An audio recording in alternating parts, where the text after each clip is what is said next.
It's championship weekend in Wheeling, West Virginia, home of the West Virginia Super 6 Championships here at Wheeling Island Stadium. Tonight, it's the Class AA final, battle of numbers 1 and 2 in the state. Mike Anthony and Tom Bechtel set to call the action of the two undefeated teams left, number 1 Bluefield and number 2 Grafton. Should be a great game. It's a classic matchup. This is the one you drew up back in August. Number 1 versus number 2. They're both undefeated. Both teams come in with high hopes. Someone's dream's going to be crushed here tonight. They are both no strangers to state championships. Bluefield has won 6. That's the most in the state. And, of course, Grafton has won 3. What are we looking at tonight, Tom, in terms of Grafton and Bluefield offensively? Bluefield dominates the line of scrimmage. They love to run the football. Keep an eye on number 45, Charlie Tynes, one of the most outstanding backs in the state, but he has plenty of weapons in that backfield. Quarterback Brandon Sarver, excellent team leader. They have a real quick sophomore named Donald Amaker, and the big fella, the bus, they call him Moose. Dews, he weighs about 257, so they have a great backfield. For Grafton, they love to throw the football. That's what got them here, but will this weather affect it? Will they be able to throw the football tonight, Tom? Mike, they've thrown it for 13 weeks. They're going to throw it tonight. Gillespie, he's only 5'8", 150, but a great team leader. He will put the football in the air. It's football weather in Wheeling, West Virginia. The snowflakes are in the air, and we're set to call it. Now stick around. We'll have the starting lineups and the opening kickoff coming up next between Bluefield and Grafton on News Channel 7. We are just about ready for the Class AA state final here in West Virginia. Number 1 and number 2, Bluefield and Grafton. Should be a great game here, and it's great football weather in the city of Wheeling, West Virginia. It's our News Channel 7 Game of the Week with Mike Anthony and Tom Bechtel. Tom, if you look across the way, it's a great turnout from the folks from Grafton, and they were here early. We're talking 4:30, almost 5 o'clock. Well, Mike, actually, I believe the gates opened about 5:30, and they were pouring in at that time, and they're certainly out and supporting the Bearcats this evening. There are the Bluefield Beavers, number 1 in the state. Head coach Fred Simon has some horses to work with. You hear the names DeCibio and Dews. 35 right there is DeCibio. Dews is 22. You will not mistake those two. Those will be the two biggest guys on the field tonight. Tom Bechtel, you've been out there as a part of these kind of big games, officiating. Will the weather affect this football game tonight, or who cares? Mike, I really don't think these youngsters are concerned about the weather. You know, it's about 90 degrees as far as they're concerned. These kids are really excited, and I don't really think it's going to be a factor. It's a dry turf. The field is in real good condition compared to what it was a month ago, so I don't think weather's really going to be a factor unless we get those blowing, swirling type snow. So ideal football weather, Michael. Ironically, these teams have state championships. The last one for each school, 1984, Bluefield, a member of Class AAA at that time, while Grafton won the AA state championship that year. Yeah, ironically, Bluefield has 6 state championships. They all occurred in AAA division. They're looking for their first AA crown. Of course, they came up a little bit short. Mike, you're well aware of that game. The Beavers have been here the last 2 of 3 years. Of course, the loss Tom was referring to was to the Musselman Applemen a couple of years ago right here on this turf here at Wheeling Island Stadium. Speaking of the turf, looks great. Jim Wilkinson and the staff here at the Island did a great job getting this thing together. You and I both saw the Wheeling Central Moorfield single-leg game, which was week 10 of the season 4 weeks ago, and boy, does it look like a different field here. Yeah, that game was played in literally a quagmire, and it's just hard to believe it's the same turf, but that's a credit to Jim Wilkinson and his staff and the Super 6 committee. They've just done a great job putting this whole event together, Mike. The captains are meeting in the middle of the field with the officials for tonight's game. We'll set the starting lineups momentarily once we see who indeed will elect to get the football first. Well, we have a nice crowd on both sides of the football, Tom. We had to mention the Bluefield side. It's starting to pick up now. The folks said that they made the trip up all the way from Bluefield. We talked to Coach Simon prior to the game about his trip up. He said he liked it about 4.5 hours from Bluefield.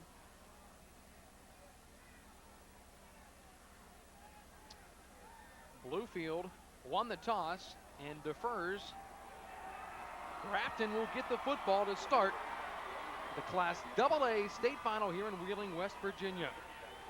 So we'll see Grafton come out with their main man, the quarterback, Brian Gillespie. And when talking to Magnolia head coach Dave Caesar in preparation for their game against Grafton last week, he said, Mike, we have to stop their quarterback, Brian Gillespie, because he can do it all. Yeah, Brian can do it both throwing the football as well as running it. He's their 3rd leading rusher, has about 600 yards on the season. He's an outstanding passer, Mike. I think he's thrown for over 5,000 yards in his career. He's a little fella, 5'8", 150, but you're not going to find a tougher competitor anywhere in the high school ranks. Freddie Simon and his Bluefield Beavers break the huddle, and so do the Grafton Bearcats across the way here at Wheeling Island Stadium. The home side is the press box side here, which is right underneath us here, which is a little backwards from when they play the Wheeling Park Wheeling Central games here. Nonetheless, both sides a nice turnout for the first game of championship weekend right here in Wheeling, West Virginia. Kicking it off for the Bluefield Beavers, Brian Terry, number 11. Back deep to receive, 88, Adam Shahan is the starting running back for Grafton, wears number 88. And number 23 is Travis Sapp, another starting halfback in Grafton's offense. Brian Terry on the run-up. And the West Virginia Class AA state final is underway. Kick comes down to Shahan. Straight up the field. He's brought down to the 34-yard line. Here is what Grafton will do offensively. Brian Gillespie, 108 for 220, 1,700 yards passing on the season.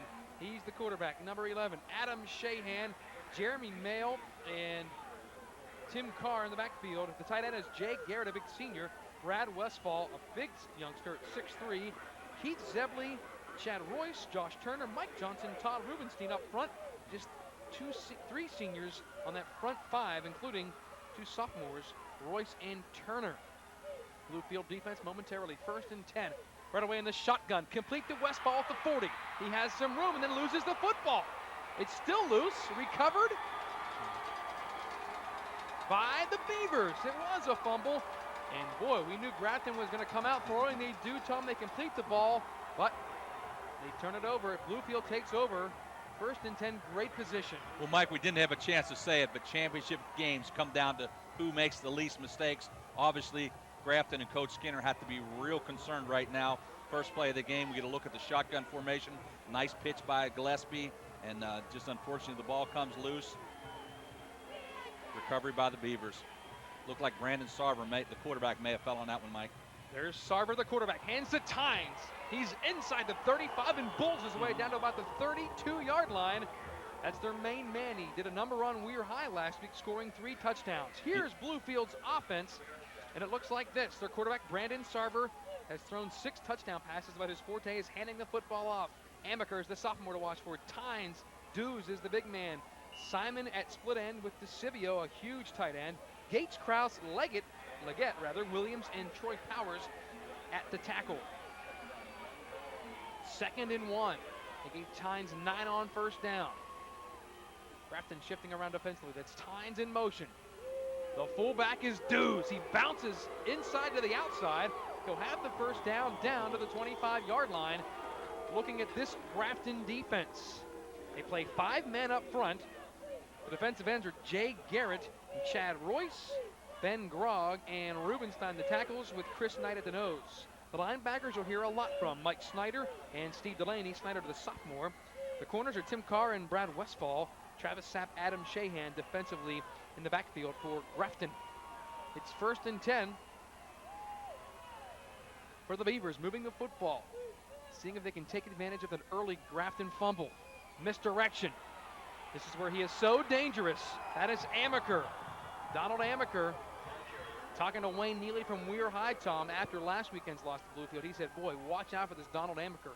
He's going to be something special someday. He's off to a great year, and you can see how fast he is outside. Well, Mike, we've seen it 3 plays, and we've seen the versatility. All 3 of the running backs have touched the football for the Beavers, and that's what makes their offense so extremely explosive, their versatility.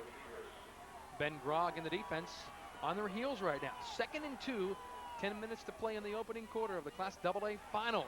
There's Tynes shifting inside the 10. It'll be a 1st and goal for Bluefield, and Charlie Tynes showing his elusiveness and shiftiness as he runs the football.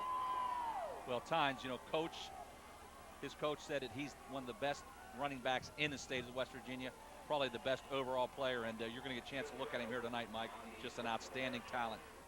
Yeah, Weir High saw plenty of him. Scored 3 touchdowns, 2 rushing, and a great receiving touchdown last week in that game against the Weir High Red Riders. Yeah, the key to Charlie is he's also their leading receiver, so he can beat you in a lot of different ways. Bluefield knocking on the door, looking to score first in the Class AA state final. Amaker runs into a wall of Grafton Bearcats and still won't go down. But the middle of that Grafton defense doing well to stop that. Guys like Grog and Knight up front. I'll tell you, that time Chris Knight and Kevin Zebley did a great job of stopping that middle and just nowhere for Donald Amaker to go. Donald Amaker's strength is outside, but they will run him inside to try to change things up and give the defense different looks. Well, Mike, they have great combinations because Tynes is both strong and quick. Amaker is very quick. And, of course, the big fella, Dews, can take it up the gut. Dews is the fullback, 22 Tynes in the tailback eye. Amaker split right, bottom of your screen. Long count, and they go to who else? Charlie Tynes, and he's banging his way down near the goal line. It'll be at the 1-yard line. Grafton's trying to knock it out of there, but Dews leads the way for Tynes, and that's been their bread and butter all year. We'll get a look at it here, Mike. Nice job by the interior of the Grafton line, but Tynes, being the outstanding running back that he is, takes it to the outside and gets it down around the 1-yard line. It'll be 3rd and goal for Bluefield, and how big would this be for the Bearcats? Well, if they come up with a big stop here and make Coach Simon elect to either kick or go for on 4th, it'll be real crucial here early in the game, and the Beavers are going to get a timeout, Mike. How big of a play is it? Enough to call timeout and talk about it on 3rd and goal at the 1-yard line in the Class AA state final. Bluefield trying to take advantage of an early turnover, and we knew Grafton was going to throw the ball, Tom. They came out in that shotgun, which we hadn't talked about except for off the air. We knew they were going to do that, and they did it on the first play. Unfortunately, they completed the pass and turned it over. Yeah, talking to Coach Skinner, he said they'll use the shotgun from time to time. They showed it a lot against Magnolia in the semifinals. They're trying to buy some time for the quarterback, and unfortunately for the Bearcats, they had great field position on the opening kickoff. Nice pickup on the first down play, but unfortunately the big fumble and could be one of the keys to the game here tonight. That's turnovers are definitely going to be a main factor in this football game, Mike. Fred Simon and his Bluefield Beavers. Of course, Coach Simon gets the opportunity to coach his son, Freddie, a junior split end defensive back on this Beaver team. Good shot of the Bluefield huddle. There's the quarterback, Brandon Sarver, number 10. Well, what will the Beavers do on 3rd and goal at the 1-yard line when you got the big Haas Dews and you got Tynes? Makes it a pretty easy play call, but of course we're not coaching this game. Well, Mike, with this outstanding backfield, it gives the offensive coordinator a lot of options, and I don't really think you can key on any of the backs.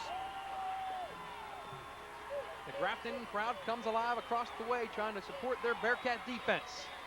Charlie Tynes walks in. That was easy. Off of left tackle, and Bluefield strikes first in the Class AA final. Mike, we had a chance to talk to Coach Simon before the game. He feels that Eric Kraus, number 75, the 190-pound junior, is his best offensive lineman. Who else would he elect to run over? And nice lead block, if you will, by the big fella Dews, and Charlie Tynes dances into the end zone. Gates had a great kick-out block too, and didn't need much of the fullback, but with a hole like that, Tynes has seen some of those holes this year with Dews in front of him. Point after is up and good by Brian Terry. So the Bluefield Beavers take advantage of a Grafton turnover, and that's not exactly what Mike Skinner had in mind to start this game off. No, it's definitely not, and I'm sure Grafton was glad to get the kickoff, Mike, but unfortunately the turnover came up real big, and now they need to hang in there. They need to dominate the football, Mike, if they're going to have a real good chance here. Now, obviously, both teams are 13-0. They're both outstanding football teams, but Coach Skinner knew coming in they need to control the football and keep away from that explosive Bluefield offense. Pretty impressive when you look at the playoff statistics from this Bluefield team. Tough game last week against DuPont, who had beaten Brook pretty soundly in the first round, or rather. Mike, I think you got your AAA and AA mixed up here, buddy. I'm getting them mixed up here. And I'll tell you what really amazes me, it's your main team, the We're Red Riders, yeah. Michael. Well, when you look at the numbers they've posted, Bluefield, it's pretty amazing that they came in averaging over 40 points, and Weir High kept them at 28. Playoff games against Liberty, Harrison, Mann, and Weir were 32, 27, and 28.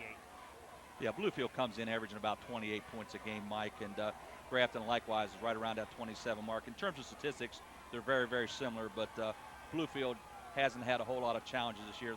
They've come out and just played good, solid football. Had a couple of close games along the way. Richlands, Virginia, played them to a 21-20 game, but they've really had it in high gear for the playoffs, and last week that was a big win over a very strong Weir ball club.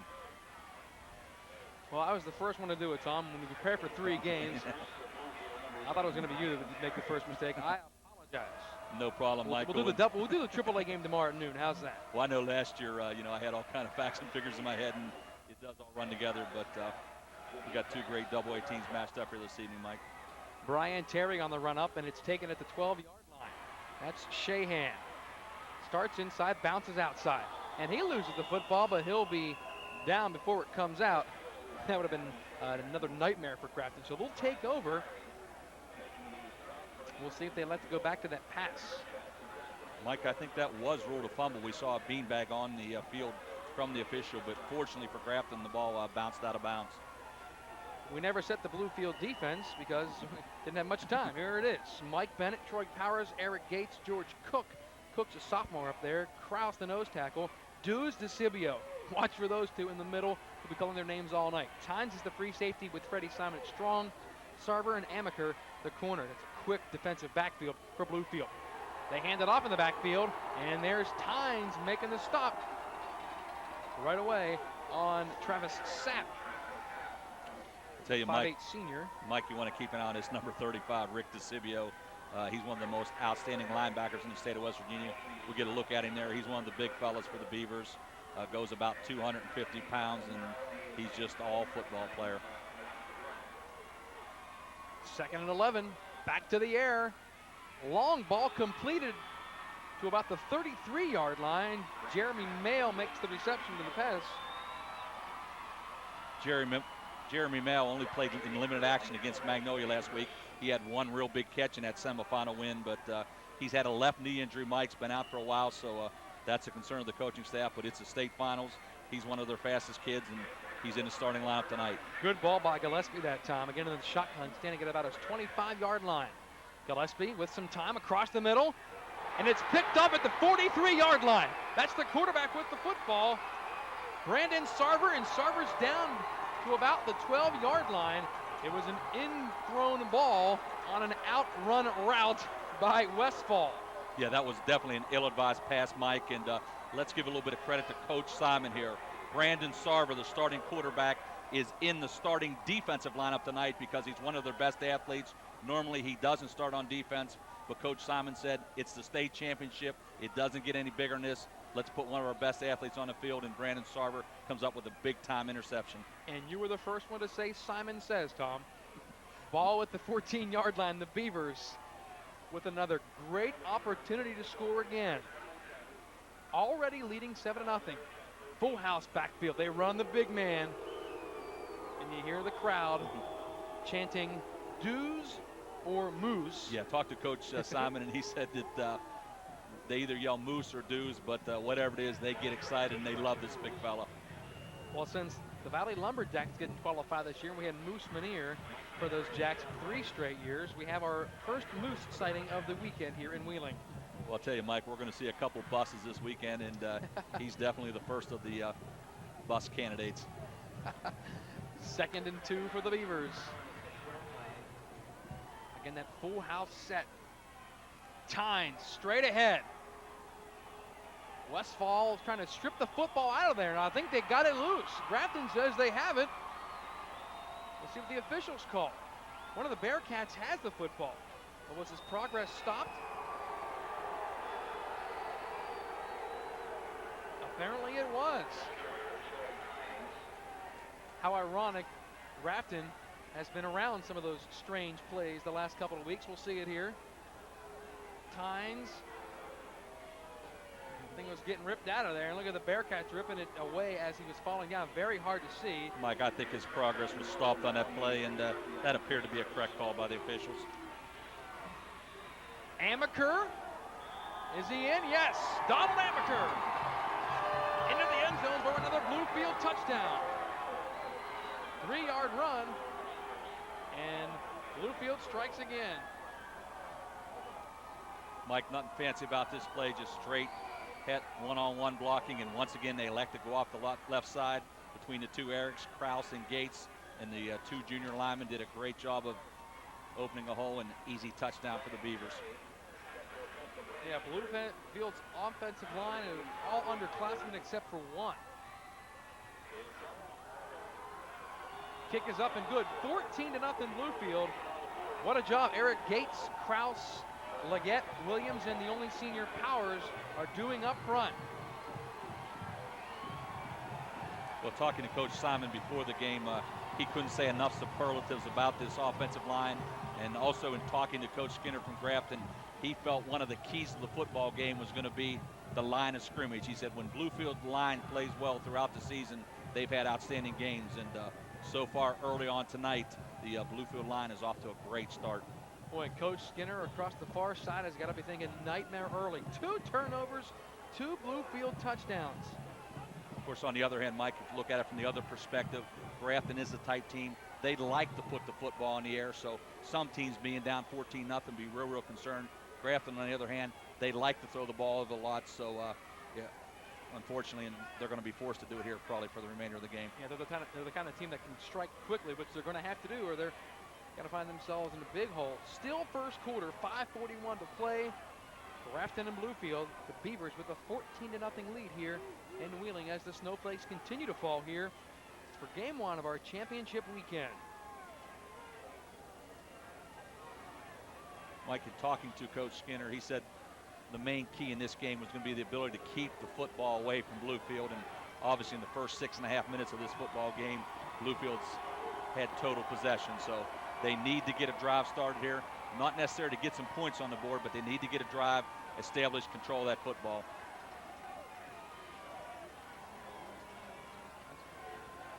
Grafton Bearcat coaches along the way, wondering if their team can get back in this thing, down 14-0. Of course, the Bearcats came from behind last week. You saw that Magnolia Grafton game. I tell you, it was one of the greatest high school football games you're ever going to witness. They had a 10-play, 79-yard drive late in that contest. One on a heads-up lateral play by Sapp, and one of the finest football games you're going to see on the high school level. Shahan will field his 3rd kickoff return of the first quarter at the 14, and he's tackled right away by Yoda Keene.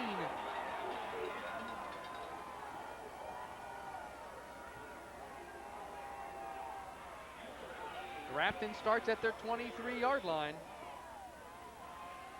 Great job by Keene. We'll get a look at it here. Shahan is one of the better running backs on the Bearcat offense and does most of the kick returning. So here comes Brian Gillespie, the senior quarterback. Under center this time as Shahan goes in motion. And he stumbles and he'll go down. Boy, nothing can go right for Grafton in the first quarter. A couple of turnovers, and as Gillespie goes back to throw, I think he tripped over one of his offensive linemen's foot. Yeah, right now, if you're Coach Skinner, you got to wonder if you're snake bitten, and does appear he just banged into one of his own players there, and not sure the number on that, but that's real unfortunate for the Grafton offense. So 2nd and 16 with a 6-yard loss. Westfall, a 6'3" receiver, bottom of your picture. He is open, and now Gillespie's in trouble. Gets it out of there to the 11-yard line, complete. That is Travis Sapp running with the football. He's across the 30, down to the 35, and a flag is down as well on the far side. That gets the Grafton crowd fired up over there. Great play call here by the Grafton offensive coordinator. Just a little screen pass out to the right, and we get a nice kick-out block here, Mike. Picks up a big first down on a 2nd and 16 play. We'll see what the flag was all about. Preliminary indication it's going to be a face mask. Our spotter, Jim Squibb in the booth, is mentioning that it's indeed a face mask.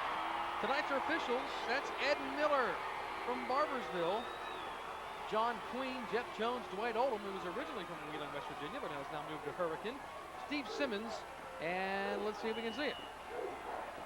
I think it was right there with the left hand. Anyway, Grafton has the football. Gillespie's back again with time.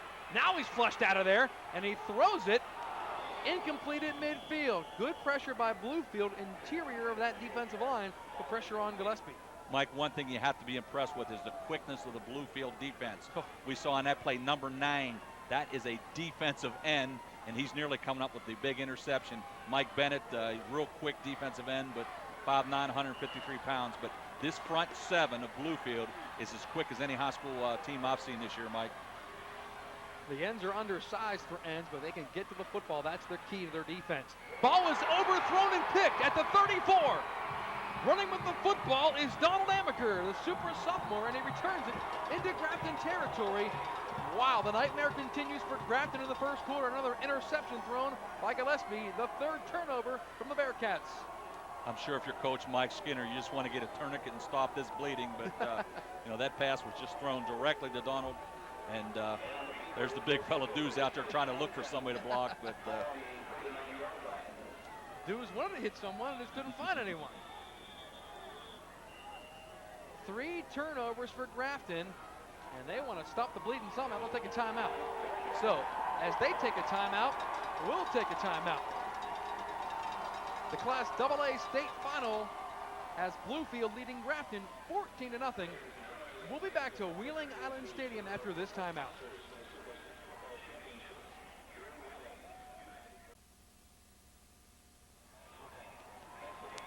Welcome back to Wheeling Island Stadium. Mike Anthony and Tom Bechtel, the Class AA state final. And so far, it's been like the deli at Kroger, a lot of turnovers. Mike, that's a pretty good line, and it could not be more correct. Right now, if you're Coach Skinner and his staff, you just got to be wondering what can you do to stop this powerful Bluefield offense. They've played on a short field all night, and you can ill afford to give them those opportunities, Mike. This side of the field is getting a workout in the first half. Man in motion, they fake it to Tynes. Gonna put it up deep downfield. Amaker is there. Great adjustment to make the catch, and it's down to about the 12-yard line. The flyer, the sophomore Amaker, makes the reception. Good ball by Sarver. Had a chance to see Bluefield on film last week against Weirton, Mike, and this young man does put a lot of air under the football, but it's right on the target, and Amaker makes a nice catch.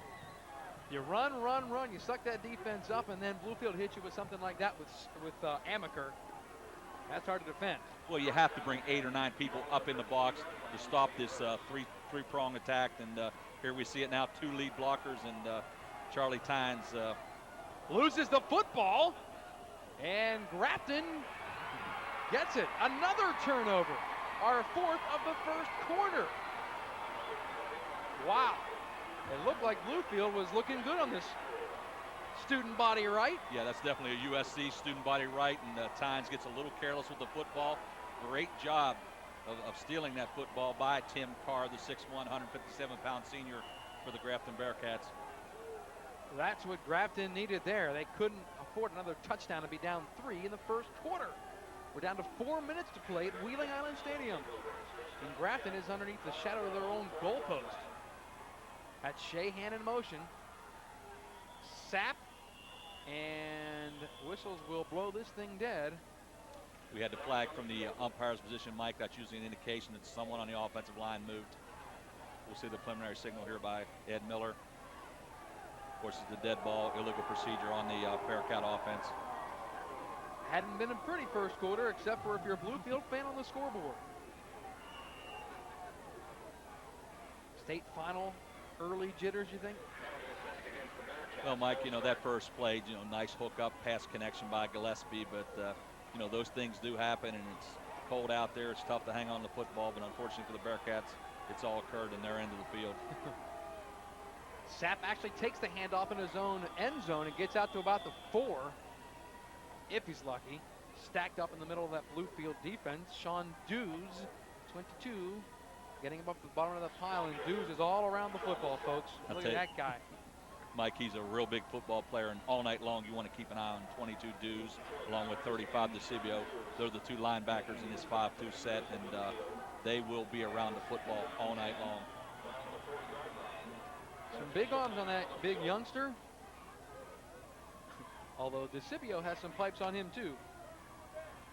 So, with 3:32 to play, we had a stoppage momentarily. Coach Simon wants to know what we had. Now we're ready to go. 2nd and 10 at their own 4-yard line. That's Shahan in motion. Out of the shotgun, Gillespie running out of there. Tosses it down the middle of the field, complete, and then dropped at the 15-yard line. Looking for Jay Garrett. Found him, but Garrett couldn't hang on. Mike, it's just real tough to run the shotgun out of your own end zone, and we get a look at here. Bluefield puts pretty good pressure on, and Cook and Gates are in there, and you know, Gillespie just did not have time to find his receivers. Looked like Simon got a hand on that ball too, Tom. So it really wasn't a drop by Garrett, although he had a chance to catch that thing. Fred Simon had his hand up there, I think partially deflected that football, causing this 3rd and 10. But Grafton needs a first down here, the way things have gone for them this first quarter.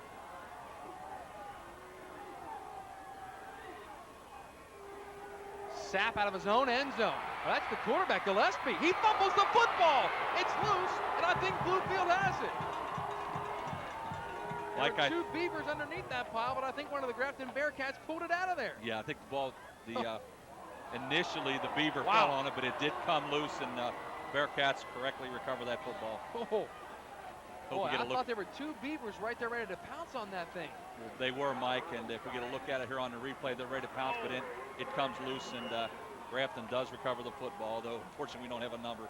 I think Gillespie got that back. It looked like he came back to try to get his own strip.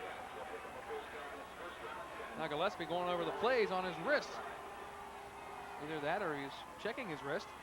The man in motion as Gillespie steps up. He's going to run the football. Has 1 block, but Sean Dews takes Gillespie down at the 21. And you're not going to run through Mr. Dews. No, you're definitely not, but Grafton needs to run some draws, some screens. They need to do something to ease up that pressure. Right now, Bluefield's getting a real good rush on the quarterback Gillespie. And you can see Mr. Dews. And in case you forget his name, you can look at his right arm and see it says Dews and a tattoo. Some big arms in the middle with DeCibio and Dews. Arms like that, Mike, he could have McGillicuddy tattooed on the side. Winding down to 2 minutes to play in the first. Gillespie under complete pressure by DeCibio, and Gillespie tosses up a jump ball. And it is going to be incomplete, out of bounds. Couldn't tell if the official was making a spot or the incomplete sign. Well, Mike Bennett came down with that thing, number 9, but I think he was out of bounds. Mike, once again, it was a case of very heavy pressure. Rick DeCibio came through untouched. We get a look at it here right up the middle, and Gillespie has to get rid of the ball, and fortunately, I believe there was an interception, but it occurred out of bounds. He was trying to throw the ball out of bounds, I think, and just couldn't quite get it there because he was throwing off his back foot with DeCibio breathing down his neck.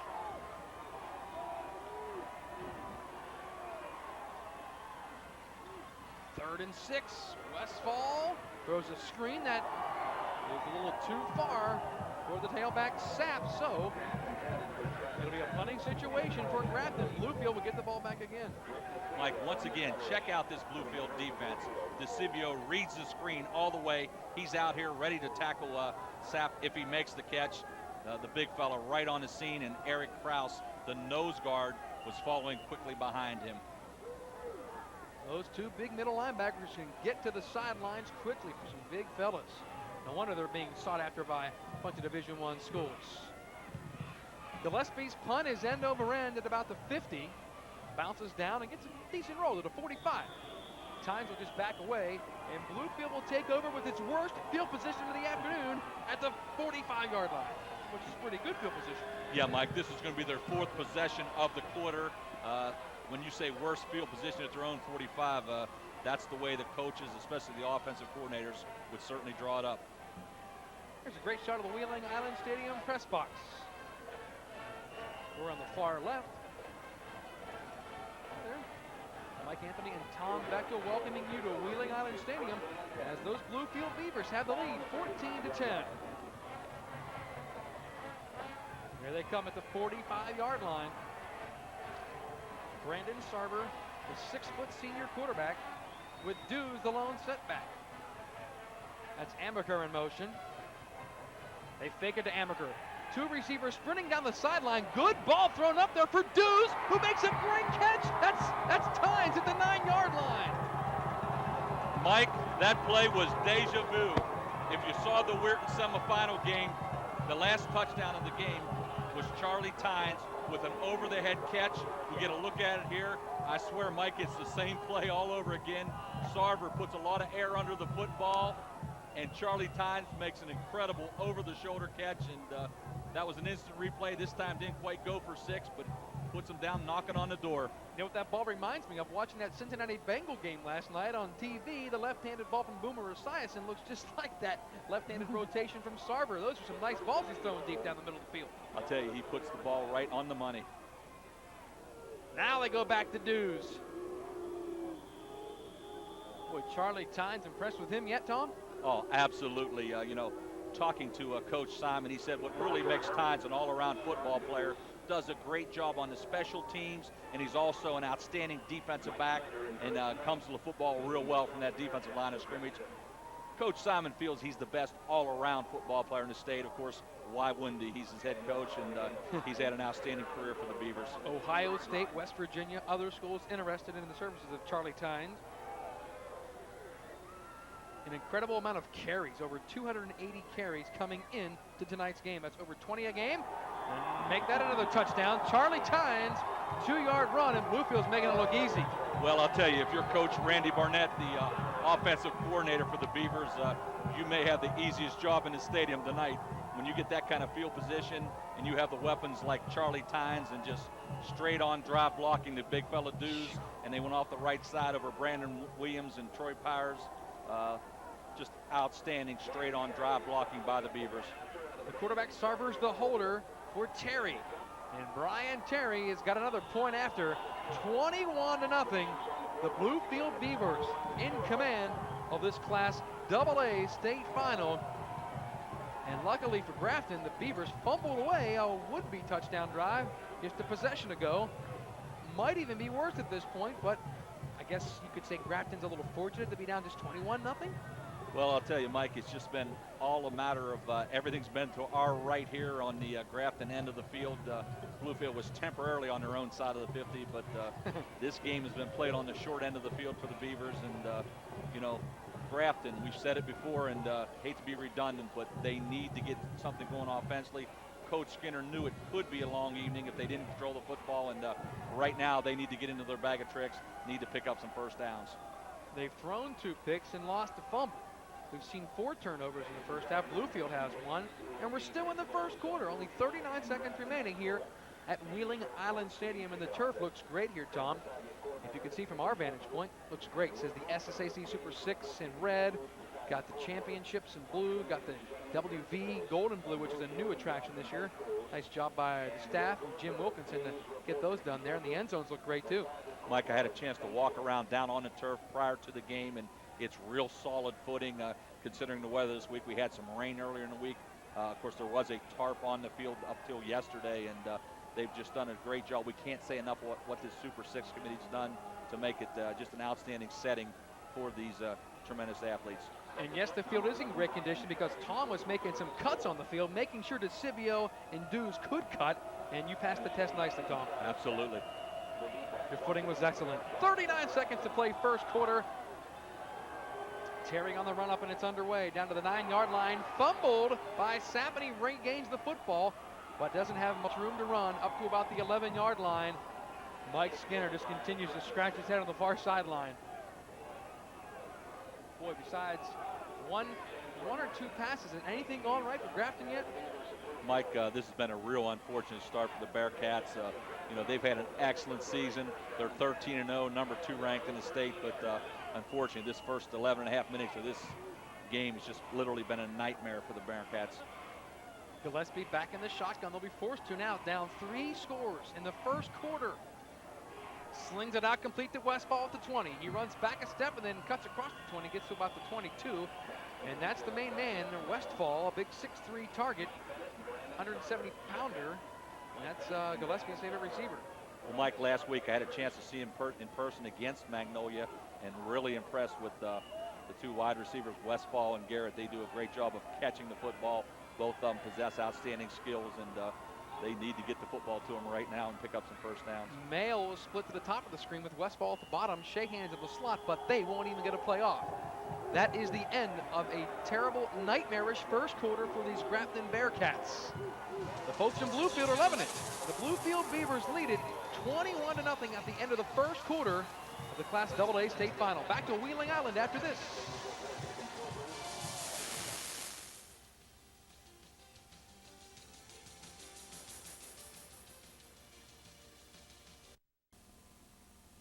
Mike Skinner and the Grafton Bearcats find themselves down 21 points after just one quarter of play here at Wheeling Island. Welcoming you back, Mike Anthony and Tom Bechtel. Tom, what can Mike Skinner be telling his troops right now? It's early, right? Well, definitely it is early, and right now they just need to regroup, need to settle down, and if they can just keep from turning the football over and establish a little bit of an offensive game here. They know all season long they've put points on the board. They've scored about 28 points a game, so that's not a factor.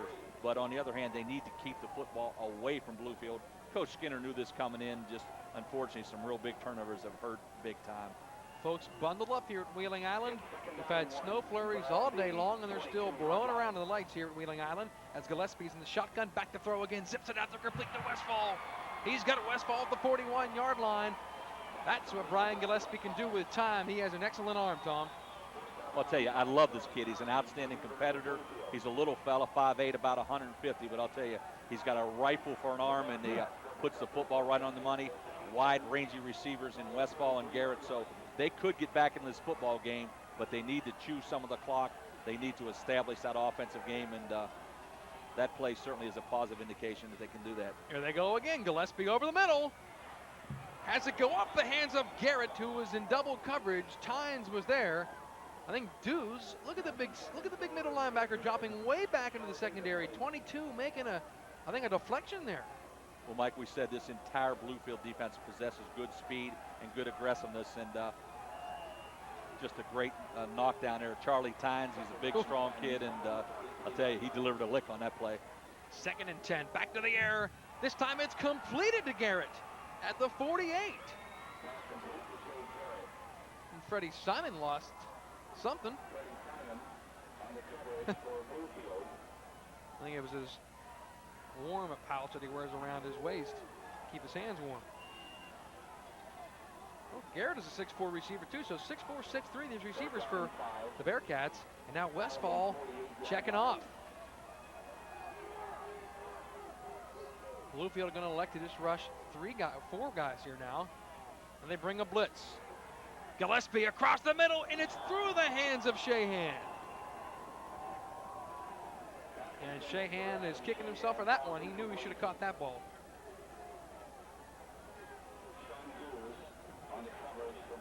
Mike, we get a look at it here on replay, and once again from the shotgun formation, great job of delivering the football. I believe that ball might have been tipped there, Mike, by Tynes, was it? Couldn't tell. I was watching to see if it was actually through his hands. Nonetheless, it's a 4th and 5, and Gillespie jumps back into punting formation. Remember, he's the quarterback. And I know Bluefield's well aware of that. They'll have 2 players standing at their own 35, and they run the fake, the option, and now the quarterback Gillespie has it. He has a first down. The snap came to the up man Westfall. They ran a little option, and Gillespie gets a first down. Let's see if that is a spark that Grafton needed. Mike, you have to love this style of football. Coach Skinner elects to roll the dice from his own territory. We see it here. Little option football from kick formation, and we said this kid's tough. Nice pickup of the first down by Gillespie. Grafton drive alive. Back the throw, and it is completed to Garrett, who took a shot by Simon but hangs on at the 30-yard line. Boy, did Simon lay a shoulder into Garrett there. Now the Bearcats coming up with that no-huddle offense that they've been so successful on. Great ball, great hit. Still short of the first down, though, so it's 2nd and 1. Big-time pressure from DeCivio. A juggling catch almost in the end zone. Boy, I thought Mayo had that football. see if Gillespie is still all right. He took a shot from DeCivio. Wow. Did he have some pressure or what? Mike, you have to be impressed with the toughness of this kid, and tell you, he lays that football out there just about every time it's in the hands of his.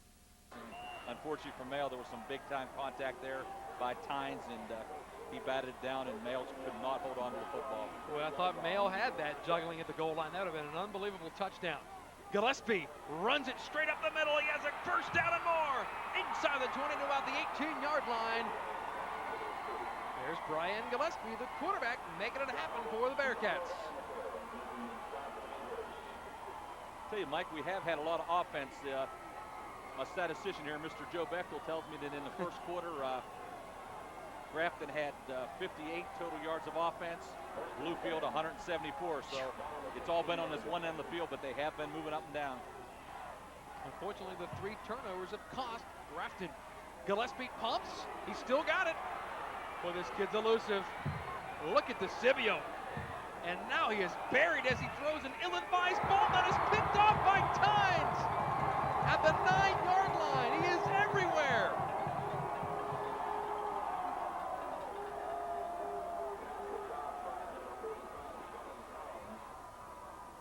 Boy, DeCivio brought the pressure. And I know Mike Skinner's thinking, he's at least throw it out of bounds here. Yeah, you really have to feel for Brian Gillespie here. He is a tough competitor, avoids the tackle there by DeCivio and the heavy ongoing rush, and unfortunately he throws an ill-advised pass that's up in the air, and Tynes comes up with a big interception. The 4th turnover by the Bearcats in the first half. It's been the story of the game. 3 of those have led to Bluefield touchdowns. Now the Beavers will have their worst field position of the first half inside their own 10. Amaker making sure it's across the 20 now. As the sophomore gets it across the 20 to about the 21. It's a first down for the Beavers, and they're just doing everything right on offense. Yeah, the stop on that play was made by another sophomore from Grafton, 6 foot, 172-pound tackle, Chad Royce, number 74. 9:35 on a turning clock at Wheeling Island Stadium. It's the Class AA state final that has been totally dominated by Bluefield so far. The number 1 team in the state has played up to their potential to this point of the game. Big Sean Dews in the backfield. Tynes in motion. They give it to him. Wrapped up by Mike Snyder, the middle linebacker. He had some help in there too from TJ Haddix, number 24.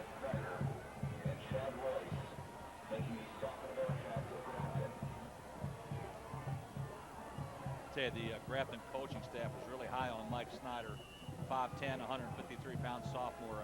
They feel like he and Steve Delaney kind of key this Bearcat defense, and you're going to see those 2 guys around the football all night long. Here comes Bluefield with the football, 2nd and 8.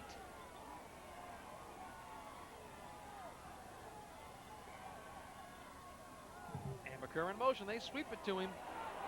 Runs away from his blockers. And you see Dews wondering why his buddy Donald Amaker didn't run that thing outside, because Tynes and Dews were leading away. Well, Mike, I've said it all night long. Randy Barnett, the offensive coordinator, just has a great job. Anytime you can lead block with those 2 big fellas, Tynes and Dews, and have someone that possesses the outstanding speed that this sophomore has in Donald Amaker, you know, you just have an outstanding offensive football club. Don't forget about the tight end position in DeCivio. He's usually the main blocker before the big muscle gets there.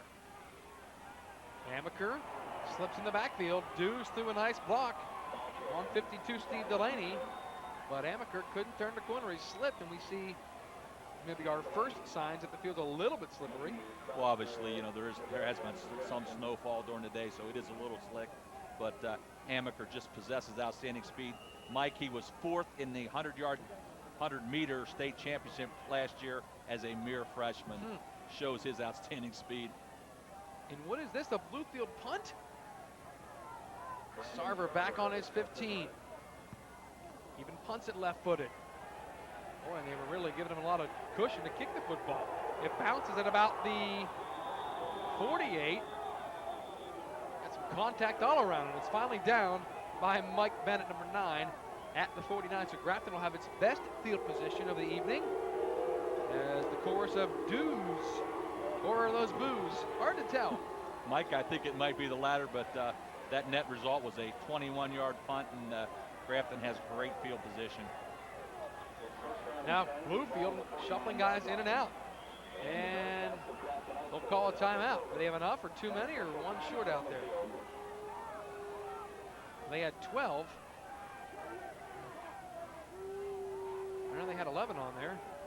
They were just a little confused, and you could see the secondary bouncing around. And then they had to call a timeout. So the Bluefield Beavers take timeout. So we will too. We'll step aside. 21-0. Bluefield leads Grafton here in the Class AA final in Wheeling, West Virginia.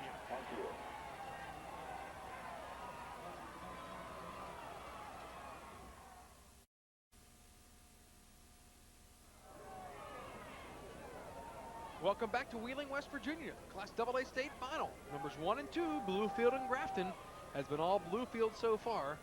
Grafton has turned the thing over 4 times. 3 of those have led to touchdowns. Mike, I'd like to compare this to a heavyweight fight. They've taken Bluefield's best punch. There's no doubt about that.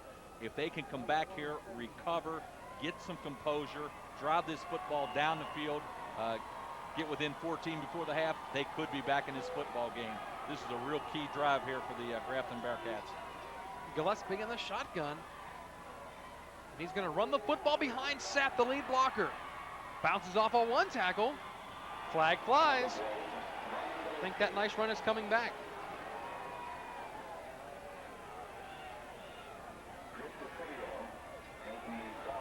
Holding on Grafton. Just when it looks like they were going to get something going, Tom, they have a hold on a nice 10-yard run. Yeah, that's real unfortunate. Gillespie had a nice pickup there. Good lead block by Travis Sapp, but it's all going to go for naught. 10 yards going to be marked off against the Bearcats. So we've seen Grafton just go back to the basics, put the best player in the shotgun and run him with some shifty moves, and Gillespie can do that.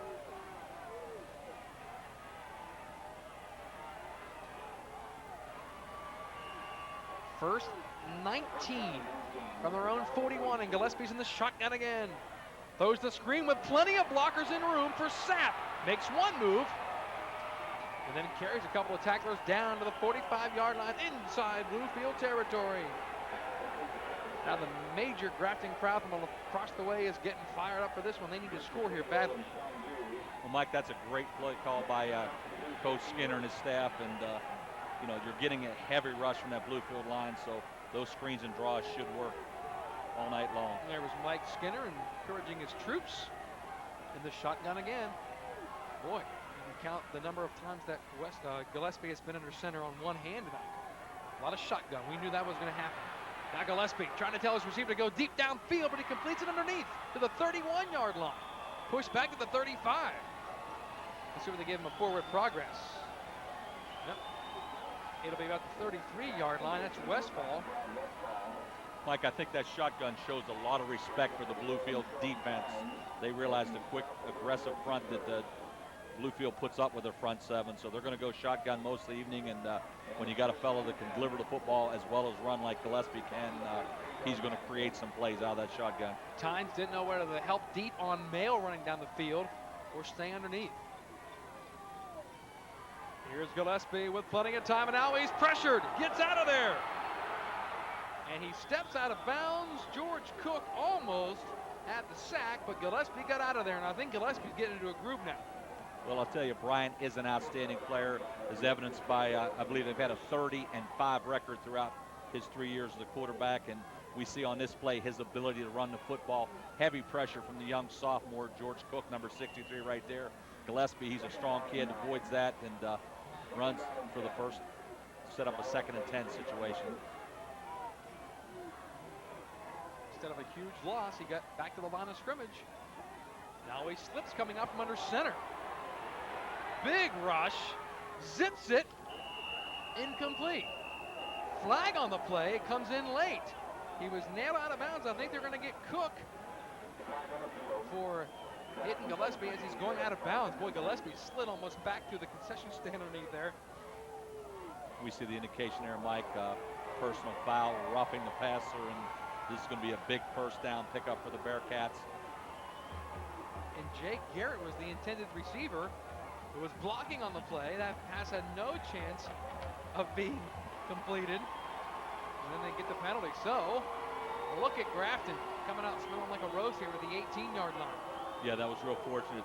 Jay Garrett was in no position to catch the football, but fortunately, Ed Miller was right on the scene there for the Bearcats and correctly called the rougher the passing. So, Grafton High School trying to get something going. They've already converted a fake punt.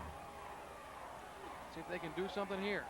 Across the middle, man is open, complete to the 1-yard line, Shahan. At about the 2. The middle was wide open that time. Maybe the guys upstairs are seeing something, that the middle was open. Well, Adam Shahan, number 88, he lines up in the backfield, but he also is one of the 4 excellent receivers for the Bearcats and did a great job of going down on the turf and catching that football. Shahan had a big 19-yard touchdown reception last week in that semifinal victory over Magnolia. We talked about how quickly Grafton can strike, and they're doing just that. First and goal with the 2.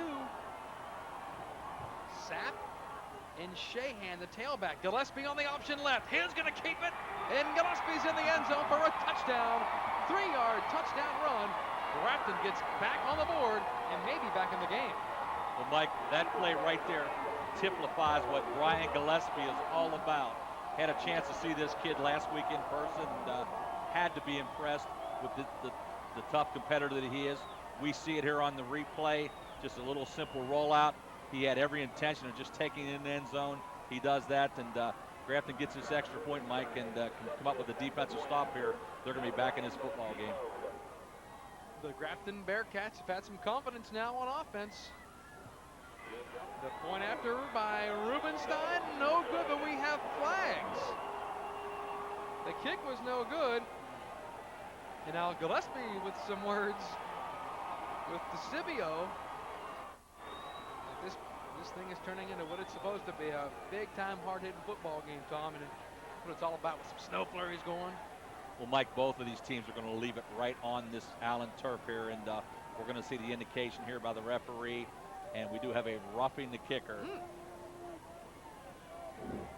So does Grafton change their mind offensively? Ball's about the 1-yard line now. And they're going to try it again. Rubenstein will come on. Of course, we have to be aware, Mike, the holder is the quarterback Gillespie, so Grafton may have something in their bag of tricks. Todd Rubenstein, a 200-pound offensive and defensive lineman, makes good on his second opportunity.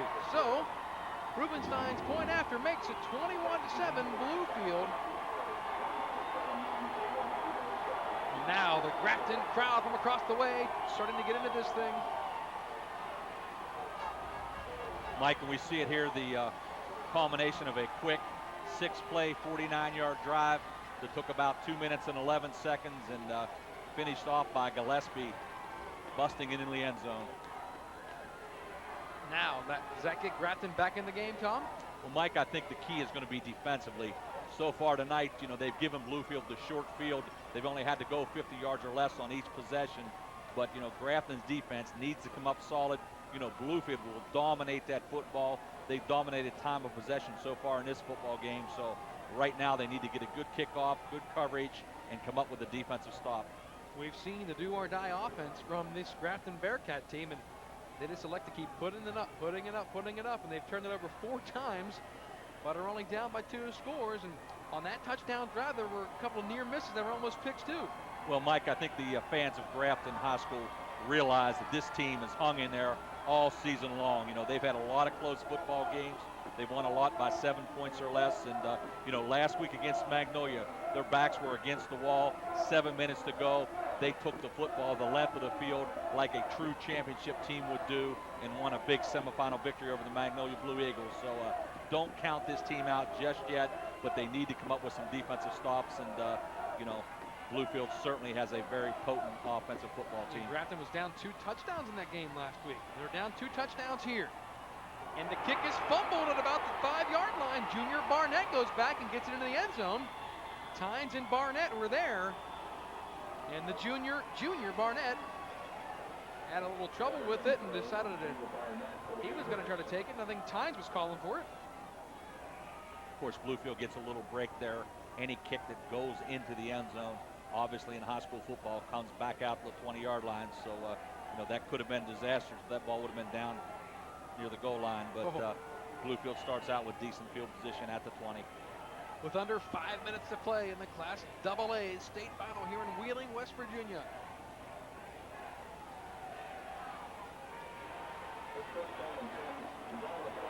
Here comes the quarterback, Brandon Sarver, the 6-foot senior. Now he's checking off on the play.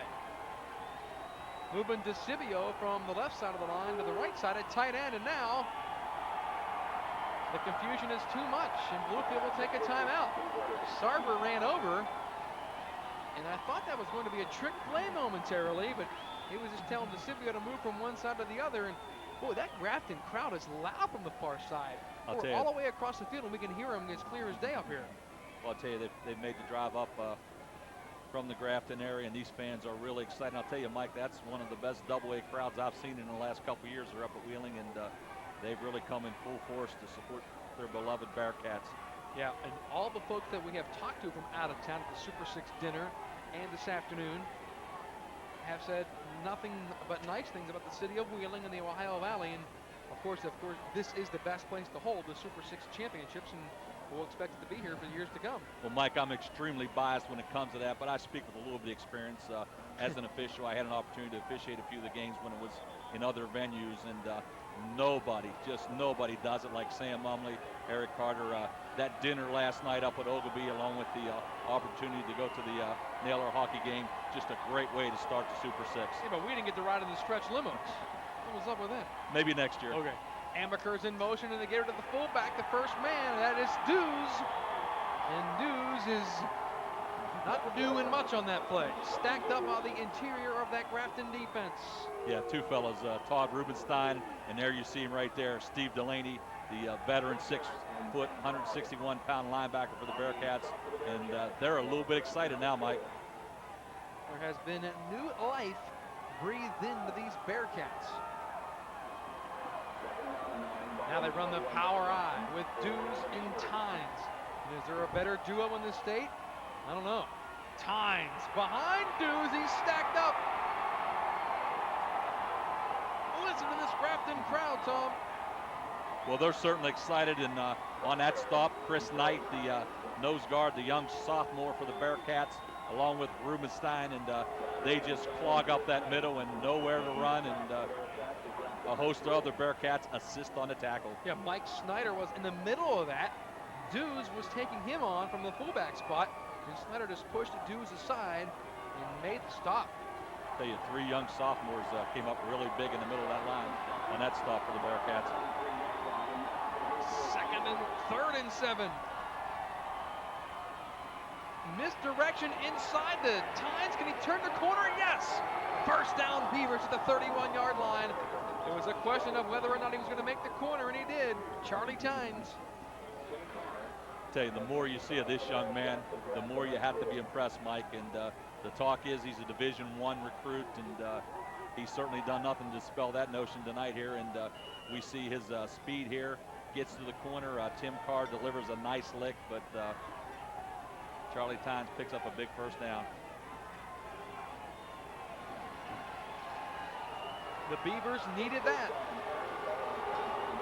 Grafton Prowler on its feet, 1st and 10. Amaker in motion, they give it to him. With a couple of lead blockers in, that is snuffed out. Gain of 1, if any. And there's the middle of that defense. Again, the middle linebackers who are around the ball, Mike Snyder and Delaney. Well, those two young men have been around the football all night long, and on that play I had a chance to isolate on Mike Snyder, and he just did a great job of pursuing the football, and he's a pretty outstanding football player for a sophomore. If you're just joining us, we're under 3 minutes to play in the AA state final, 21-7. The Bluefield Beavers scored 3 touchdowns in the first quarter off of 3 turnovers, but it's a new game now with Grafton scoring. Now Grafton with new life defensively as Amaker was hit in the backfield by Snyder initially. 35 got there first.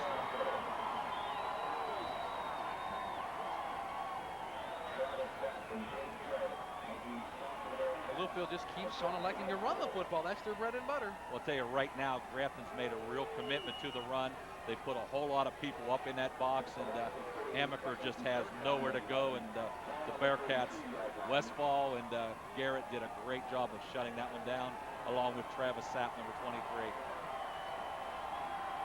3rd and 11, big play for this Grafton defense. 2 minutes of play. Pressure. The ball is loose. It's a fumble at the 15-yard line. Who has it? Grafton saying they do. Sarver was just bum rushed and he lost the football. But I think Bluefield got back and got on top of it. Who else? Sean Dews. Wow, would that have been disaster for Bluefield? And how things have changed from the first quarter to the second, Tom Bechtel. And all you have to do is listen to the Grafton crowd there, Mike. They're extremely excited, and they're going to have a little bit of time to operate here with Gillespie at the helm. 1:43 will be plenty of time to get that football back in the end zone. Barring some unforeseen circumstance, they're going to have a real good field position. We get a look at a replay here. Sarver drops back, and Westfall is, or Jay Garrett, excuse me, is just all over him, assisted by Ben Grogg, number 68, and Dews, fortunately for the Beavers, fell on that football, or that could have been a real big turn of events. That's 2 fumbles that Bluefield has gotten back. This is almost an equal turnover game. That is one-sided so far. Grafton has turned it over 4 times. Bluefield has the 1 turnover. They've actually turned it over 3 times, but recovered 2. You follow that? I was trying to, Mike, but I was going to say the ball's been looser than the puck on the ice at the Hammerdome last night, but it's been a very entertaining first half. Obviously, we can look there at Coach Fred Simon of the Beavers, and I'm sure he's imploring his troops to hang on to that leather. Fred Simon and the Bluefield Beavers, a member in attendance at that Wheeling Naylor hockey game on Thursday night in Wheeling, West Virginia. And now, got to have a good snap here as Sarver, the quarterback, stands inside his own 5. Good high kick, but it's going to be short. Fair catch called for by Gillespie at the 38-yard line. So from one quarterback to the other. Once again, Mike, that was a short kick of only about 22 yards, and the Bearcats set up in great field position with 1:37 remaining on that scoreboard clock. Oh boy, this is getting interesting in the Class AA state final. The Grafton offense seemed to start clicking on that last touchdown drive. That's Jeremy Mayle in motion. Gillespie has some room to run. Steps up and throws a little too high. Oh, that would have been great for Jay Garrett to hang on to, because Gillespie sucked up the defense. Garrett was wide open, a little too strong and high. I'll tell you, Brian Gillespie does a great job of creating plays. We see it here. Bad snap. He handled it real well. He's off and running, and unfortunately just a little bit too tall for the rangy receiver. And I think Gillespie was so excited that he zipped that thing so hard. Yeah, Garrett's in about that 6'4", 6'5" range. You see him there, number 84 on the screen, but that one was just a little bit too tall. That's Mayle in motion again. Out of the gun goes Gillespie. Steps up and pumps once. Gets out of there. Looking for a Garrett down the middle of the field. Broken up. That actually ended up towards the corner of the end zone there. And Garrett was wide open behind the defense. I know you're watching the monitor, Tom, but I'm watching the live play. And Garrett was wide open behind the defense. Yeah, unfortunately, Gillespie did not have the opportunity to deliver the ball when he was open, and Bluefield did a great job of closing on that football. Anytime you have Charlie Tynes back there, along with Freddie Simon, they do a great job. One thing I've really been impressed with in this first half, Mike, is the Bluefield defensive backs. They have 2 guys around that football all night long. 3rd and 10 for Grafton. Another low slap that's handled by Gillespie. Pressured, and then gets it off there to Sapp. And Sapp is tackled right away. DeCivio and 71 Craig Bauer there. They were rushing the passer and then dropped back once they realized it was a screen, and Grafton takes a timeout with 1:10. Mike, Grafton has a lot of plays in their offensive package, but Bluefield, conversely, has a lot of speed on that defensive side of the football. And, you know, when you try to run a screen or a draw, they close real quickly on the football. It's going to be a key 4th and 10 play here. Still plenty of time in this first half, 1-10, but obviously the Bearcats need to pick up this crucial first down. Would this crowd erupt if they complete this pass for a first down on the far side? Tell you, Mike, seen a lot of quarterbacks this season, probably seen about 25, 30 games, but this little fella, Gillespie, you know, you got to love his character. He's a tough competitor. He's under heavy rush all night long. There's been about 3 or 4 low snaps here in this last series, but he's cool, calm, takes that football, and he's off and running, trying to create some plays for this Bearcat offense. For folks from Bluefield who are staying in town this weekend, welcome to Wheeling. Of course, some of these seniors were here just 2 seasons ago as the Bluefield Beavers lost the state championship to one of my favorite teams, the Applemen of Musselman. That was the Breno Isabel days in Bluefield. Yeah, and there's one of the diehard fans there, and I'll tell you, he certainly dressed for the occasion. I could have used that earlier. My ears were freezing earlier. So, on 4th and 10, they're in punt formation, but you never know on a fake because Gillespie's the quarterback, but he punts it out of there. Tynes, that is 11, dances and then goes out of bounds. So, with 1:03, a little surprised that Grafton didn't go for that there, Tom? Mike, I think some people are going to question that, but it was probably a real good decision. They have had a disastrous first quarter. They've come alive here in the second quarter. I think Coach Skinner is willing to get the win down 14. Last week he faced a similar scenario against Magnolia, down at the half by a couple touchdowns. So he didn't want to give Bluefield the ball out around midfield with an opportunity to score and put this one out of reach. So probably a pretty good decision by Coach Skinner. He's been down the road quite a few years, so I'm never going to second guess his decision. If you're thinking about big plays for Bluefield, Amaker comes out of the game. He's one of their flyers, but watch Tynes on the outside. I think they'd like to go to Tynes inside, running the football. He'll be stacked up. I think the Beavers are just going to be content to take this 21-7 lead into halftime. We're under a minute to play. I thought they might at least try Amaker to down the field. Well, Or Tynes. Mike, they're deep in their own territory at the 14-yard line, so they probably don't want to risk a mistake, but or a sack. Exactly. So it'll be interesting to see here, but I think they're going to probably let this clock run out, but Coach Simon may surprise us. There's the Super 6 clock here at Wheeling Island Stadium. Under 30 seconds to play. Probably one more play, maybe 2, for Sarver as he pitches the ball to Tynes. Has lead blockers, DeCibio and Dews. That's not fair. When you have DeCibio and Dews, that's 500 pounds of blocking coming at you. I'll tell you, Mike, they only list Tynes as being 6'1", but comparing him to some of the other youngsters out there, he may just be a little bit rangier than that, but we see there the great upper body strength, and they do eventually drive him out of bounds. But based on his first half and what I've seen on the Weirton film, you have to be really impressed with this young man. Well, now at the 26-yard line, Bluefield might try something with 15 seconds to play in the half, and Grafton's well over there. They have some players dropped extremely far off the football, like Gillespie and Westfall, back at the 41 respectively. They're 20 yards off the football. Full house backfield, not usually a throwing set. And then we're going to run that thing with DeCibio. But flags blow the play dead.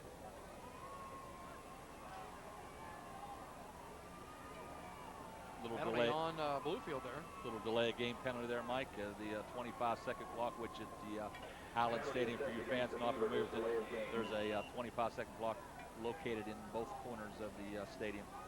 But a second ran off the play clock. 14 seconds to play. That full house backfield again. I think the Beavers are just going to run this thing out. Big DeCibio banging his way. Ran over his own man, Brandon Williams. He gave number 57 Williams a shot on his way to about a 6-yard gain.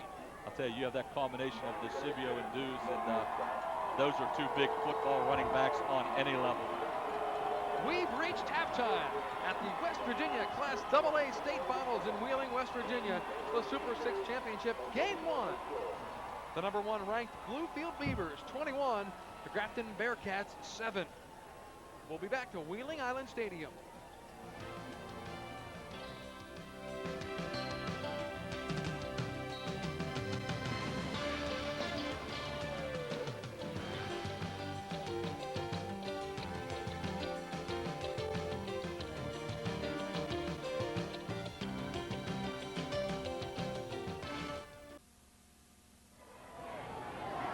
Welcome back to Wheeling Island Stadium. We're just one half away from crowning our AA state champion in the state of West Virginia.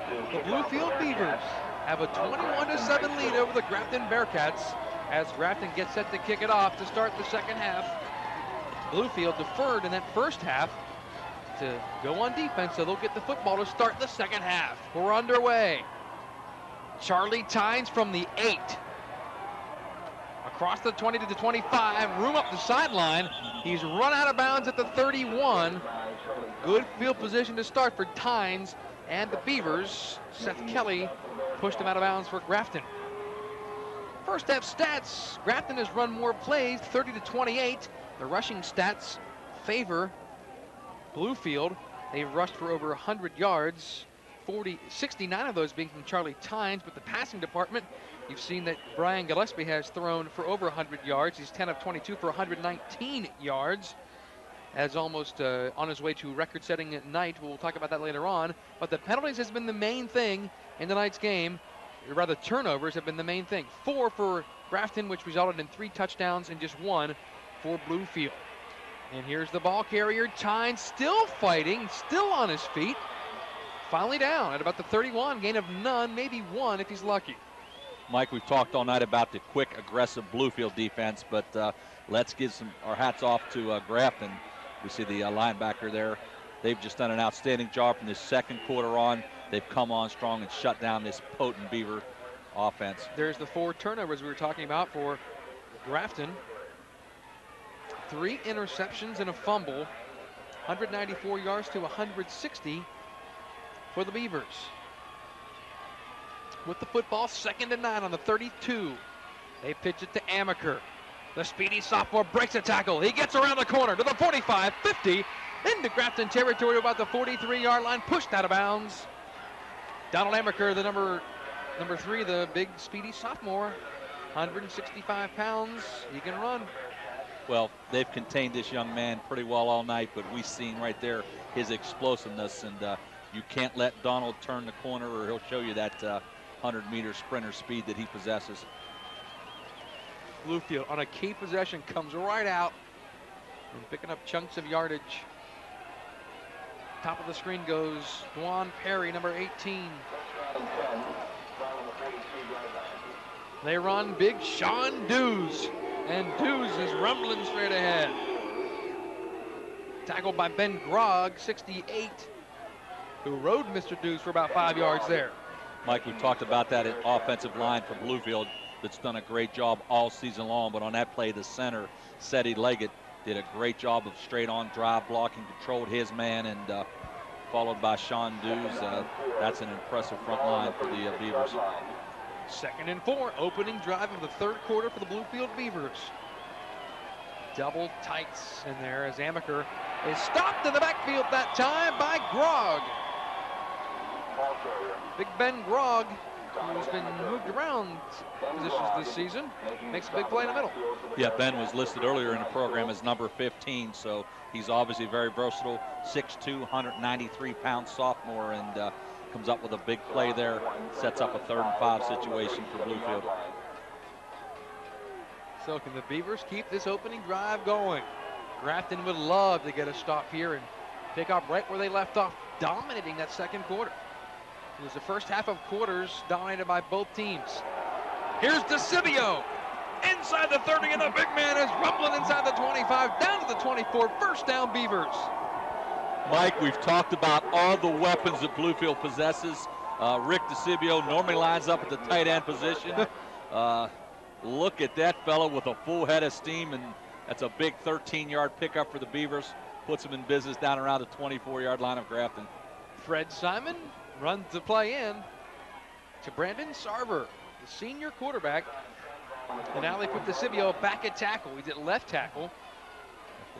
They like to run behind him when he lines up on that left side. There they go. Amaker behind Dews, and Amaker almost breaks. It was a shoestring tackle away. He's down near the 15. Still a pretty good run on the inside handoff. I tell you, Bluefield's tough to contain when they run straight on, Mike, and all the weapons they have here. We see a little misdirection here, come back to the left, and when you got a fellow like Amaker, he's capable of breaking it at any moment. So Bluefield looking impressive on its opening drive as the folks on the sidelines try to stay warm here. Another great feature by Wilkie and the boys here on the island, the Heaters. Tynes has the football. Gets away from one tackle, maybe even two, and he carries guys into the end zone for a touchdown. The run of the night, a 16-yard touchdown by Charlie Tynes, and Bluefield scores again. Well, Mike, that was just an outstanding drive. Bluefield covered 69 yards in 3 minutes and 27 seconds. What a run. And I would say that drive was a Tynes sandwich. He had the first carry of the drive for no gain, and 5 other fellas possessed the football. Tynes takes care of business from the 16-yard line, punches it in for a big Bluefield touchdown. What a run. Cherry's point after. Good. So, Bluefield comes right out like a ball of fire like they did in the first half and leads it 28-7.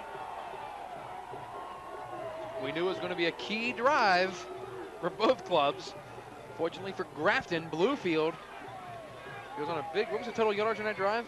Mike, that was a 69-yard, 7-play drive, and Tynes handled the ball at the beginning on the first play for no gain, way back on his own 31, and 6 plays later they elected to give it to the big fella again, and I tell you, Charlie showed there good speed, but also outstanding strength, and puts the ball in the end zone for the Beavers.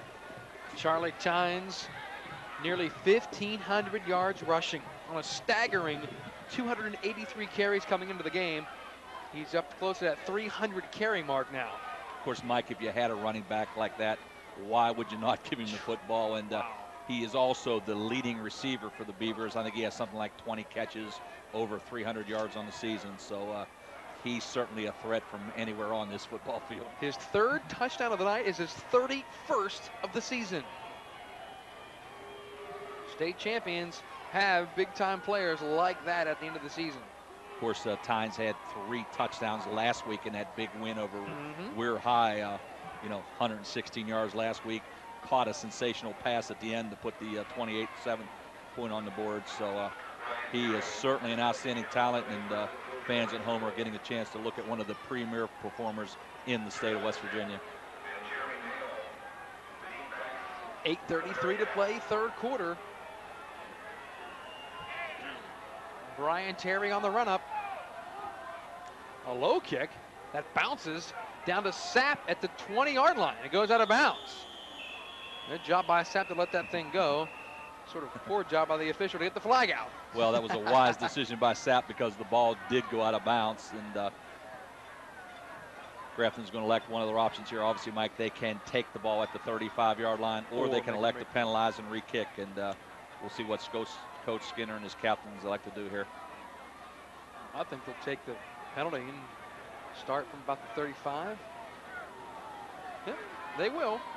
So, here they come. The senior, Brian Gillespie at quarterback, nearing some Class AA records. He's thrown 10 for 22 so for 119 yards. He needs 3 completions, 7 more attempts, and about 50 yards to break the passing records. We'll keep you updated on those as our statistician, Joe Bechtel, can help us out. Gillespie across the middle, completed. 35-yard line, big pop by DeCivio on Garrett. Jake Garrett made the catch. Garrett's a big fella. He got right up after that big hit. Well, we're going to see it here on the replay. And once again, a low snap and nice catch got by Garrett.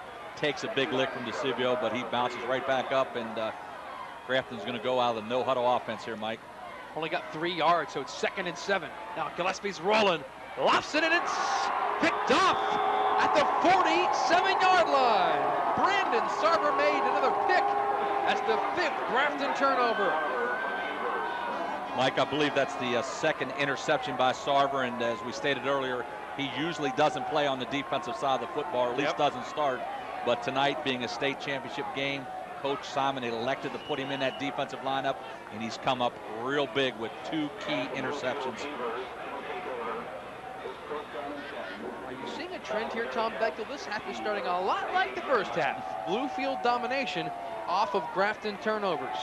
Unfortunately, I don't know whether Grafton can weather another quarter like they did in the first. So their defense needs to come up real big, real soon. After the Sarver pick, Sarver has his Beavers up to the line and will have flags. And that flag was thrown by the back judge, and that's always delay a game prior to the snap. And we can see the time clock is ticked down to 0. It's going to be reset now, but referee Ed Miller indicates the penalty to delay a game. Well, the ball's pushed back now to 48, about the 47-yard line. Beavers will be facing a 1st and 15. Tynes had 69 yards, Amaker 26, Dews 20 in the first half. Tynes already has a 16-yard great touchdown this quarter. The lefty slings it out, great catch by Amaker, makes a move, and is into Grafton territory. He's still breaking tackles, and he's run out of bounds at the 33-yard line. Woo! A low bullet that he hauled in like he had stickum on his hands. One thing about this Bluefield offense, Mike, there just isn't enough credit to go around. And, you know, we've talked about Tynes, and Sarver's done a great job of leading. But here, the young sophomore Amaker just creates the play on his own, and very shifty, very elusive, and big gain for the Beavers. Get a look at it here again, Watch Mike. him shift hands, Tom. This is great. Look at that young running back. See him shift hands there? And he's only a sophomore. Tynes around the right end, pushed back by Sapp. Initial hit by Garrett, 84. There's a flag down in the middle of the field. Is that a hold? Once again, Mike, we get a good look at that swarming Bearcat defense. And, Mike, they do a great job of getting to that football. And that's probably what's got them here to this state championship game.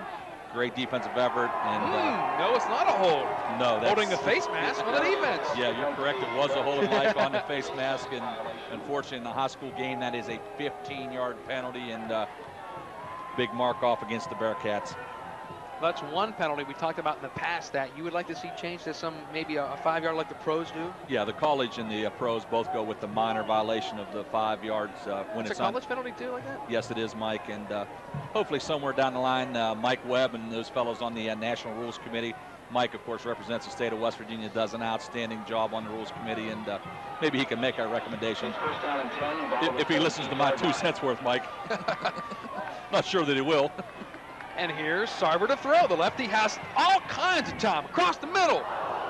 Tipped away by Sapp. He wanted DeCivio down about the 5. Mike, I'd have to say that's a pretty big target there. 6'1", 250-pound Rick DeCivio. But really been impressed tonight, Mike, with this quarterback. Coach Simon said he is the consummate team leader, and you know, he's pretty cool and calm in that pocket. We see it here. Delivers the football, and fortunately there was a little tip there for Grafton, or that one might have went for 6. That's your second, Simon says, for the night, Tom. That's all you get. I was pretty good at that game when I was a youth, Michael. Big Sean Dews rumbling inside the 15. Jake Garrett's been about everywhere for Grafton tonight on the defensive side, 84. I'll tell you, Jay is about 6'5", 185-pound senior. We see a couple of the fans in attendance there trying to stay warm, but they are intently watching the ball game. Not many folks around them either to keep them warm. They may be frozen in position, Mike. I'm not real sure. That is the Bluefield side, way off into the corner. They didn't scalp those tickets by all means. 3rd and 6. They go to Amaker off of left tackle, and Donald Amaker's carrying players. Not known for his size and the strength of his legs, but boy, he was carrying some tacklers there, and I think he made something out of nothing and really got Bluefield within a striking distance of a 1st down here, and the crowd wants him to go for it. Mike, I would guess that Amaker is going to be the heir apparent to that running back slot, currently occupied by Tynes, and any indication tonight, he's going to be a real good one. How about some of the Class AA running backs that are returning next year? Weir High's Quincy Wilson, Donald Amaker for Bluefield. Wow. Bluefield wants a timeout. And I think Coach Simon is motioning a kick. So we'll see if they elect to kick the football. It'll be 4th and a long 1.5, call it 2. So what will Bluefield do with this? There's Coach Simon with the hat on right there. I tell you, a real personable man. We had a chance to visit with Fred for the game. I understand he was a little under the weather earlier in the week, but he, like the rest of the kids on this Allen turf tonight, is really excited. And, you know, I think they'd like to make up for what happened here 2 years ago. They felt they should have been state champs, and they're out here tonight trying to take care of business. The crowd is trying to call the play. They're chanting "Dues." They want to see big Mr. Dues get the football and run for those 2 yards. It's 4th and 2. Of course, if you're a football coach, you can quickly be out of a job if you listen to the crowd, but they always want to go for it, Mike. But I think Coach is going to elect to roll the dice here, go for the first down, and why not? It looks like he's going to line DeCibio and Dues, the two big bosses up in the backfield with the quick little elusive Amaker behind him. This is the no fair offensive set. 500 pounds of blocking in front of Amaker, and he will have the first down. He had to get inside the 6, and he did that. He's lying on the 5 now. So they run the 2 big bulls off that left side, Scibio and Dues, and Amaker gets the first down. Mike, I think you could have picked up that first down with that type of blocking and just straight on drive blocking, but when you got 2 big fellas like the Scibio and Dues, that's a pretty nice way to start out a football play. And that does a couple of things. Tells your offense that the coach has total confidence in you, and it puts the defense back on their heels now because they really can't stop Bluefield right now.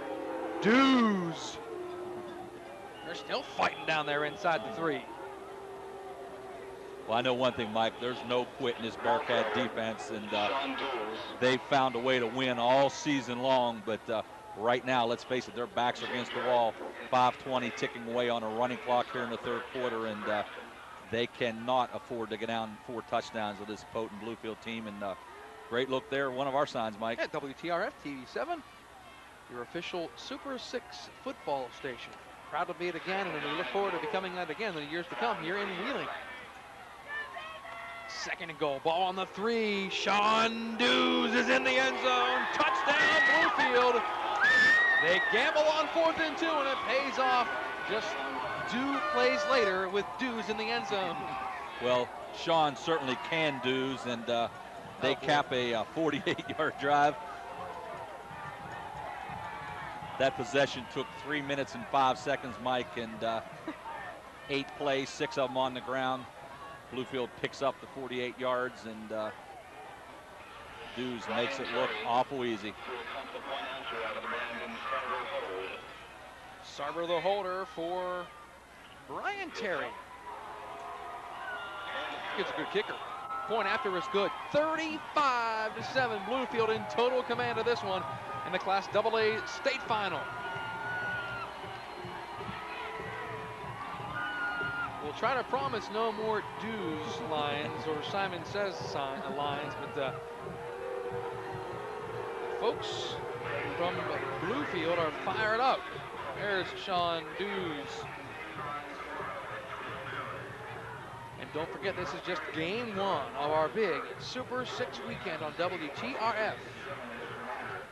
Coming up tomorrow, it's the Class AAA final between Parkersburg and North Marion. Of course, that should be a great game. Well, Parkersburg is also going to feature a big Jerome Bettis type running back in sophomore Scott Davis. They tell me he may go as high as 265 or 270, so wow. You're going to see another one of those big backs that I know you love, Mike, and we're going to have some real good football again tomorrow. But right now, if you're a Grafton Bearcat fan, they need to do something to put their finger in the dike and stop the water from flowing, and right now Bluefield is certainly in the driver's seat. What's this kid doing, warming up some water? I think he's making some hot tea there, Mike. He's trying to get some hot water, and yeah. It might be frozen. That's Randy Neal down there. Randy, what are you doing? Yeah, you're right. That may be frozen water, but right now I don't think Bluefield's feeling the cold, and they're certainly on top of the world right now. In another 17 minutes of the clock, they'll be feeling no pain when this clock at Wheeling Island Stadium runs down and Bluefield walks out of here with a crown. But we still have some time to play, and we saw Grafton come back in that 2nd quarter. They will definitely have to quick strike here as the kick comes down. Taken by Sapp at the 13. Travis Sapp makes a move outside. He has some blockers and some room as he dances outside.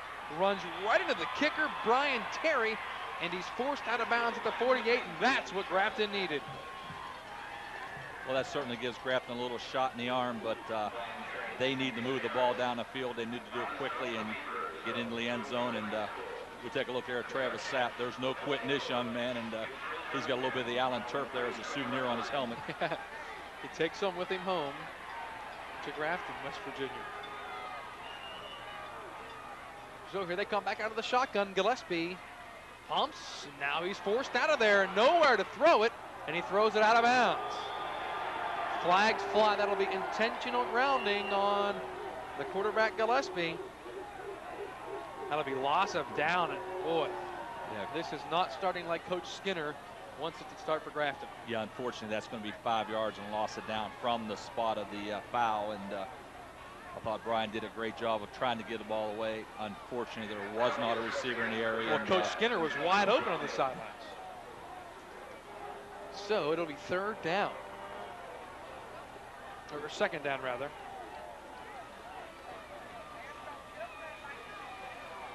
Yeah, unfortunately, it goes in the book as a 5-yard penalty, but the actual mark-off is in excess of 20 yards, Michael. Well, if they want to get a first down, it's on the 44-yard line. The other 44. Here's a pass that's too wide for Jay Garrett. Once again, great coverage on that play. Freddie Simon, the 5'11", 163-pound junior for the Beavers, was right on the play. 3rd and 32 for Grafton. And Jeremy Mayo, number 1, is limping back to the huddle. Mike, there's just not too many plays the coaches have in their playbook for a 3rd and 32 situation. So be interesting to see what Coach Skinner might have in his bag of tricks. Well, they called the screen a lot in the first half for some big yardage plays. Let's see if they run that thing again. Here comes Dews and DeCivio. Both middle backers are blitzing, and it's thrown down the middle. A jump ball that is tipped and picked off. Simon has the football, but it was tipped by Donald Amaker, and the sophomore is doing everything. Tipped it to Simon, and Gillespie was just throwing that one up for grabs. In that secondary, you can't do that even though your receivers are 6'4" each. Well, Mike, this is going to be the 5th interception on the book, which unfortunately for the Bearcats sets a record in Class A competition for a number of interceptions. And all Bluefield needs to do now is just run some clock here. And Freddie Simon is certainly excited. And no doubt his dad, the head coach, is also, as the Bluefield Beavers are pumped. Still 4:22 to go in this 3rd quarter. I mentioned that the Class AAA final is coming up tomorrow here at Wheeling Island. Of course, the Class Single A final is 6 o'clock Saturday night. The Big Creek Owls and the Moorfield Yellow Jackets. Replay of that game Sunday morning, 8:30 a.m. for folks to roll those VCR tapes and keep that game as a souvenir of the 1997 West Virginia Super 6 Championship. Of course, the Owls are going for their first state title ever, and Moorfield attained that goal last year in a big decision here over Valley on this very Allen turf. So 2 exciting single-A football teams, and Will Fisher for Moorfield, quite a quarterback, and fans want to get out here tomorrow night and catch those 2 teams in action. The last time Moorfield left here, they were beaten soundly, but are back playing for a state championship. Look at this ball. Was that a punt or a pass? Tynes was the intended receiver. That ball had more hang time than some of the punts we've seen tonight. I was going to say, I've seen that ball prior this summer. One of your 9-iron shots up at Oakland looked exactly like that. And it wasn't any closer to the green than that was to the receiver. Well, there's a way to keep your thumbs warm. It's Robert Suttle, one of the freshmen of this team. 34, Jason Thompson. I'll tell you, some of these Beavers will do anything to get on the in front of the camera, Mike. Back to throw. Sarver completes to Simon at about the 41-yard line. The Beavers are throwing the football up 35-7. Mike, just a little simple 2-step drop, and Sarver throws a bullet, and Freddie Simon does a nice job to hold on to that one. We've seen close-range bullets and bombs from this Sarver. We really haven't said much about the condition of the field being a factor tonight. And the intense snow that we had earlier has really gone by the wayside. Just a couple of flurries now. Big Sean Dews carries to the 33. Yeah, there's a nice contingent of Bluefield fans here on this near sideline, and every time Mr. Dews touches the football, they certainly enjoy it. 3:35 to play. Some great signs here from the Bluefield folks. 57, Brandon Williams. Doesn't quite look like Brandon, but they're supporting him. There he is, Mr. Dews. He's the fullback, and the eye set. Amaker, inside pitch. And Tynes is stopped in the backfield by Sapp, who's been just about everywhere for Grafton. That play reminds me of the old Pittsburgh Steelers inside pitch that won the game against Jacksonville in overtime. Remember that play, Tom? I definitely do, and of course fans at home will realize that is a pass completion. Unfortunately for the Beavers, it goes for about a -3 yards, but if he would have dropped that ball, Mike, obviously it's an incomplete pass. That's why we have you officials up here, Tom, to keep us straight. Of course, that is the play that sometimes catches officials off guard. And of course the crowd wants the fumble. That's a fumble! Sure. 2nd and 13. Ball on the 37-yard line. Quick hitter across the middle, completed to Scivio, splits 3 defenders, and look at the big man. About 5 Grafton defenders have to throw him down. Rick DeCivio, 6'1", 250. Might even be 255. We're just past Thanksgiving. Yes, absolutely. And look, 1, 2, 3, 4, 5, 6. Wow. Look at that guy. That's a football player, folks. That's exactly. I'll tell you, John Madden would love him with that steam coming out. And, you know, he could be a member of that all-Madden team. And Sarver did a great job of delivering that football and that little look-in pass. Well, would anyone in the state want DeCivio and Dews, Tynes, and Amaker? Holy. There we go. Another pass inside. Completed to Amaker. That's 2 of the shortest pass completions you're ever going to see on record, Mike. And that one goes for a little bit of a gain. And as an announcer, I am inclined to say that those are high percentage passes, getting Sarver some confidence delivering passes. Yeah, those are near handoffs, but, you know, a lot of happy faces on that Bluefield sideline. And I think they can smell a AA state championship. I also think some of these youngsters can smell some playing time here in the 4th quarter. Yeah. Of course, they made the long trip up too, Mike, and they'd like to get into action. You don't see many lopsided state final games. This is turning into one. And they run a fake reverse. Tynes still has the football. And there's Sapp sticking his nose in there. 23. And Steve Delaney finished him off. Well, as we dig into our statistics book and talk about largest margins of victory,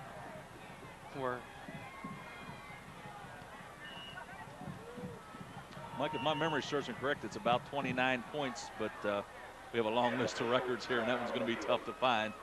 But I believe I saw it at halftime. I just can't find it now. I'll leave it up to you, Mike. That's obviously a team record, but under a minute to play in the 3rd quarter. Barring a miraculous comeback here in the 4th quarter, we may be concerned about that record. Winfield beat Tucker in 87, 34 points. So another touchdown would do that. And here comes Tynes out of the ball game. Junior Bennett checks in and replaces him. Junior Barnett, excuse me. My apologies to Mr. Barnett. Confused him with Mike Bennett, the defensive end. Yep. Another inside handoff. DeCivio. Look at the big guy bounce outside and make a cut. Wow, DeCivio is outrunning guys that are 20, 30 pounds smaller than him. Steve Delaney was chasing from behind. Delaney goes about 160 pounds. That's almost a 100-pound difference. And the big man was pulling away. Look at that, got that big old full cage. Got the little bar at the top there like Zonka. Yeah, he reminds me of Zonka, but I'm not sure Larry was quite that big.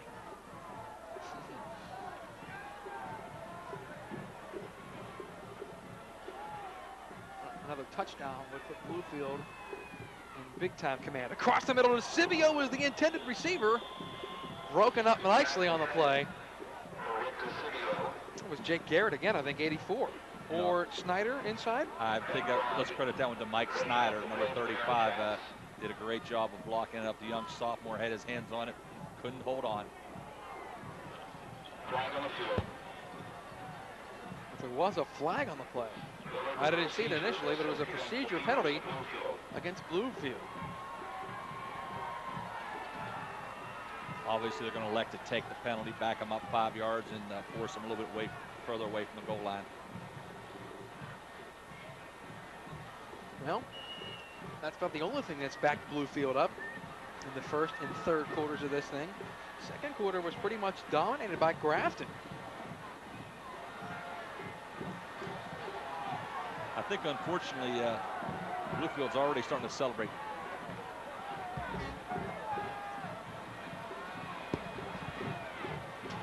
Six turnovers haven't helped Grafton at all. And here is Donald Amaker to about the 9. And there's Jay Garrett again. There's a fight in the end zone. This is getting ugly. One of the Grafton players had one of the Bluefield players down. We're going to have some ejections. Tim Carr, 43, was wailing away on one of the Bluefield men in the end zone. And those aren't dues cheers you're hearing from the Bluefield side. Mike, that's really unfortunate. You know, with the score 35-7, regardless of what the score is, we don't need any altercation of that nature. And I'm sure the officials are going to get together here and sort this out. But, you know, we can't stress enough sportsmanship on the high school level. And on either side of the football, there's just no need for altercations of that nature. Now the officials are talking about it. That's the Bluefield side. They've been pumped ever since about 5 o'clock. I think the Grafton fans were the first ones here, though. They almost beat us here at 4:30. Yeah, and so far it's certainly not been the outcome that all the Bearcat fans have rooted for, but still have 1 quarter of football playing. Anything is possible, but right now the Beavers are dominating. We see the indication there. Personal foul against Grafton, and obviously that signal there was an ejection, and I believe number 43 was the offender. We won't mention his name, Mike. I don't think that serves any purpose. He knows exactly what he did, and unfortunately he was ejected for his actions. Well, you hate to see it, but unfortunately the emotions got the best of one of the Grafton High School Bearcats, and he will no longer participate in this game. So Bluefield will have the football inside the 5. Dews is in there with Amaker. Tynes is split bottom of the screen. Can't see him in your picture, but he's split bottom of the screen. And they run the option left. Amaker looking for the corner. He is in. Touchdown Bluefield. 5-yard run for Amaker, his 2nd touchdown of the evening. And it's becoming a rout.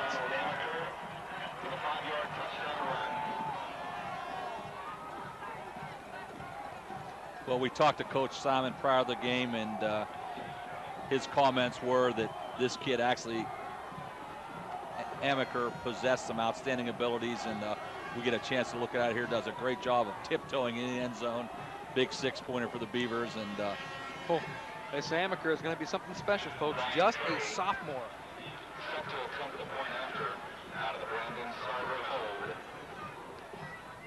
41-7 before Terry's point after even is underway. This one looks like one of my wedges. 42-7. that was a wounded duck, but it did get through the goalpost, and that was a Tom Bechtel 8-iron and spot out. And there are some of the folks from Bluefield who are happy they made this 5-hour trip to Wheeling, West Virginia, because at the end of 3 quarters of play, it is Bluefield 42 and Grafton 7 at the end of 3 quarters. 12 minutes remaining for Bluefield to win its 7th state championship. We'll be back to Wheeling Island Stadium.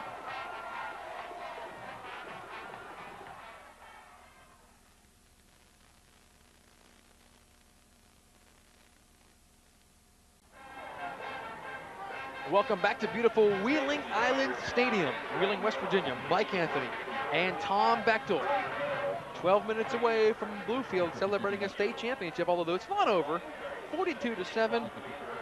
But it was pretty impressive for Bluefield in that third quarter. Total domination by the Beavers. They had 112 yards rushing, 41 yards passing. On the other hand, Grafton ran 5 offensive plays. They had 1 pass reception for a 3-yard completion, 3 incompletions, and the 1 interception. So total domination, time of possession, just unbelievable for the Beavers in that quarter.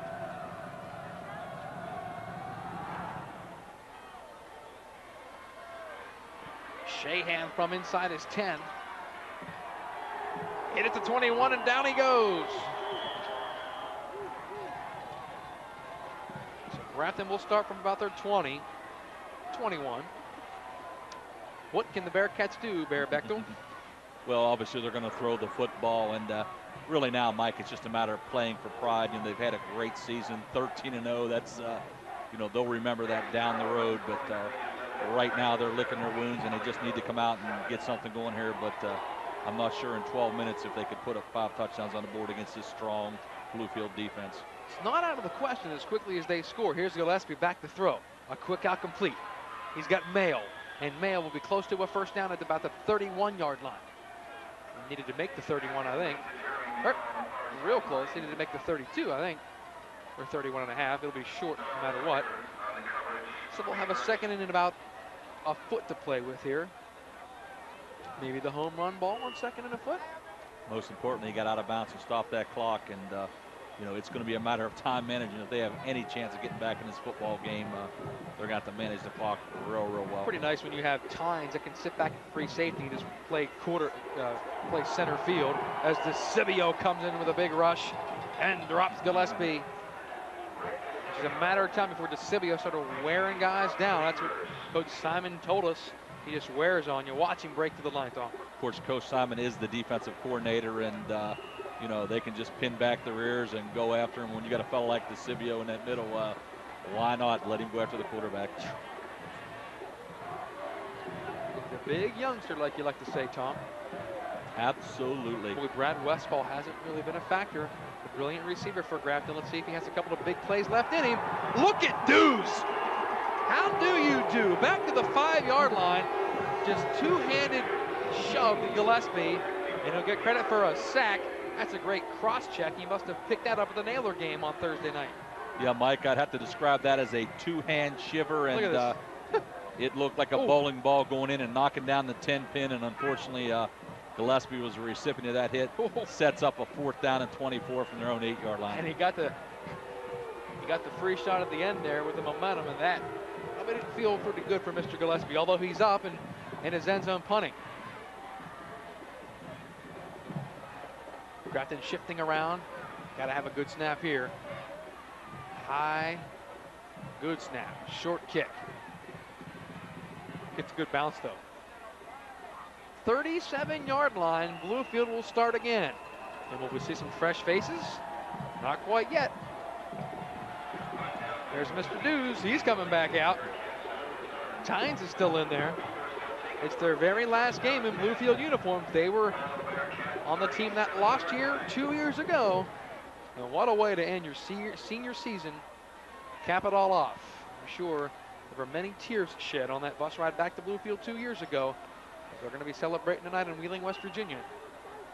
Well, I'm sure 2 years ago they really felt like that was a game that they could and should have won, but Musselman came up big in that game. But tonight, from the beginning of this game, there was no doubt about it. The Beavers came out and had every intention of returning to the southern part of the state with that double-A crown, Mike. Chad Royce, meet Mr. Dews, number 74. Royce was about run over that time. And that's all you'll see for the rest of the evening here, folks. Just keep it on the ground. And with those kind of backs, man. And folks that were thinking that Weirton could have upset Bluefield last week, they had a great shot to with Weirton's high offense attack. But when you're getting a chance to see Bluefield now, you know why. They are 13-0 and number 1 in the state. Well, Coach Simon said that he was really impressed with that Weirton ball club, and he thought that was a great win for his team last week over a very strong Weir team that plays a predominantly AAA schedule. So he knew coming in he had beat one of the better teams in the state, and very confident today that they could pull off this win. And obviously over the last 3 quarters, they've had an outstanding effort, Mike. That's your third, Simon says, and Coach Simon is employing his troops to get back out there. They took a penalty, and I think the first unit thought they were going to come off the field. As they walked it towards the sidelines, Coach Simon said, stay out there.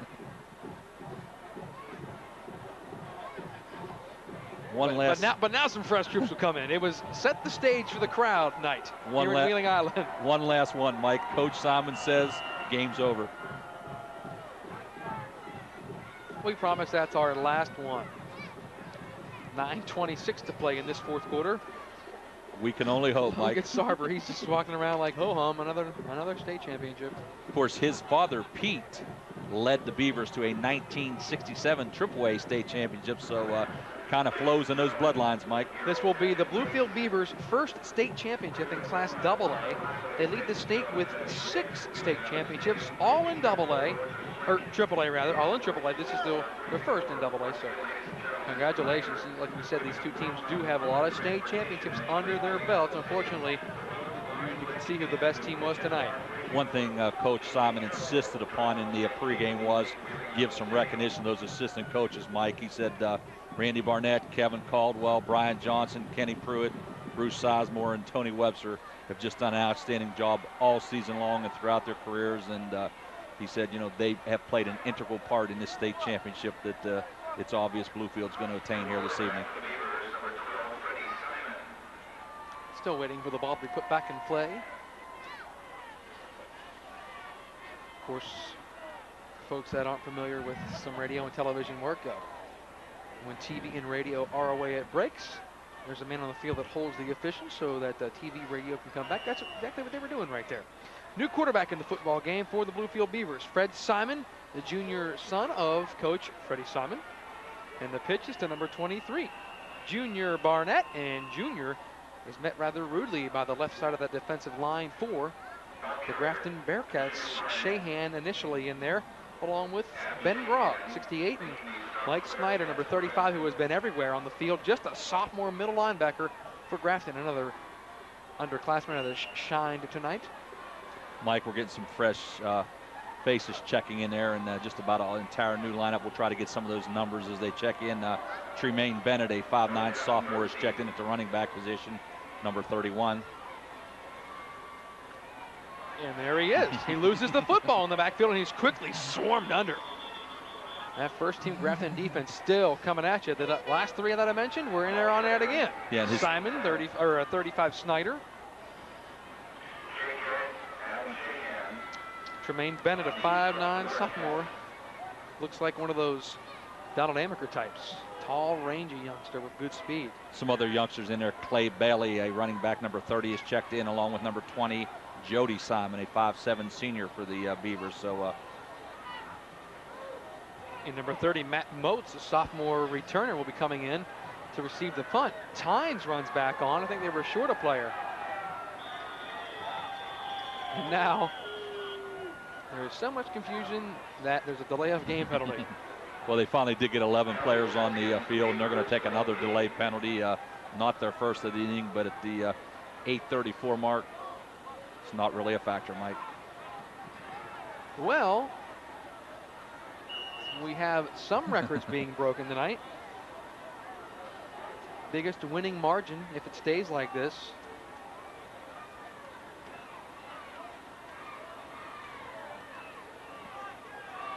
Record was 34. We've beaten that by 1. Tell you, Mike, we're just having a little bit of difficulty with this kicking team. They had 11 on the field, but 1 player elected to run off, and in the meantime, one of the interior linemen moves, so they're going to be assessed a 5-yard penalty for illegal procedure. And if it wasn't 42-7, Coach Simon would be livid right about now. But yeah, with the score being 35 points like this, don't think he matters. And there is going to be a roughing the kicker penalty on Grafton. the Bearcats are falling apart. Steve Delaney, 52, was underneath the legs of the punter that time. Brian Terry, and Bluefield will retain possession. Mike, I'm not sure, but I thought that punter double dribbled before he kicked that ball. Did you get a look at this? I thought he did too. No. That was Nice. a dribble, fumble, dribble.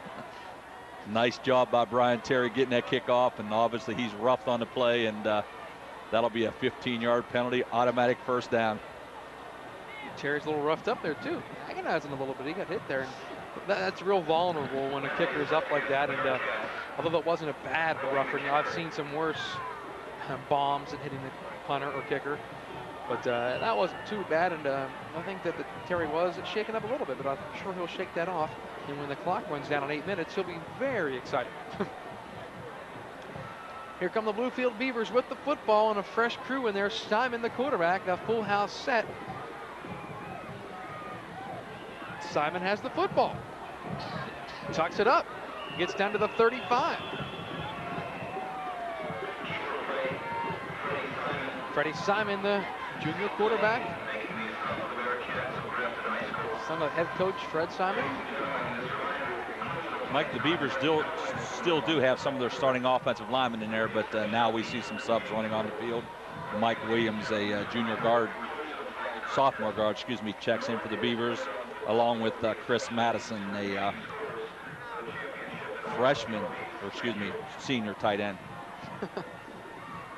The pitch. Junior Barnett breaks 2 tackles, gets inside the 30. Flag at the 29. It might be a hold, but we've been wrong before. See what they call on that far side. Never try to second guess those officials, Mike. And it looks like the snow flurries are starting to pick up a little bit more. They died down a little bit there, but they're getting more intense, and there is some more snow forecasted in the Wheeling area, which you might be walking out here tomorrow morning and seeing some snow for the AAA final. I don't think that'll really affect that game, Mike. Both those teams like to get it done on the ground, and you'll see a 5-headed attack coming out of the North Marion backfield. Their leading rusher is their quarterback, Ben Collins. Their leading tackler is their quarterback, Ben Collins. The kid who does it all for North Marion. You'll see them tomorrow at noon here at the Island. Come out and support the Super 6 here in Wheeling. The replay of that game is at 11:35 tomorrow night after the night beat. Mike, there's certainly some outstanding candidates this year for the Kennedy Award. I think we saw one here tonight, Charlie Tynes, but I understand Ben Collins should be in the running, and of course your man Quincy Wilson. I know you've been pumping him all season long for that award, so a lot of great football players in this state. Now Simon zips it, and it's picked. At the 14-yard line, running with the football is number 42, Seth Kelly. The sophomore gets a pick. There's a flag down. I think it's on Bluefield, and the interception is going to stand. Of course, Mike, Grafton's had some outstanding success.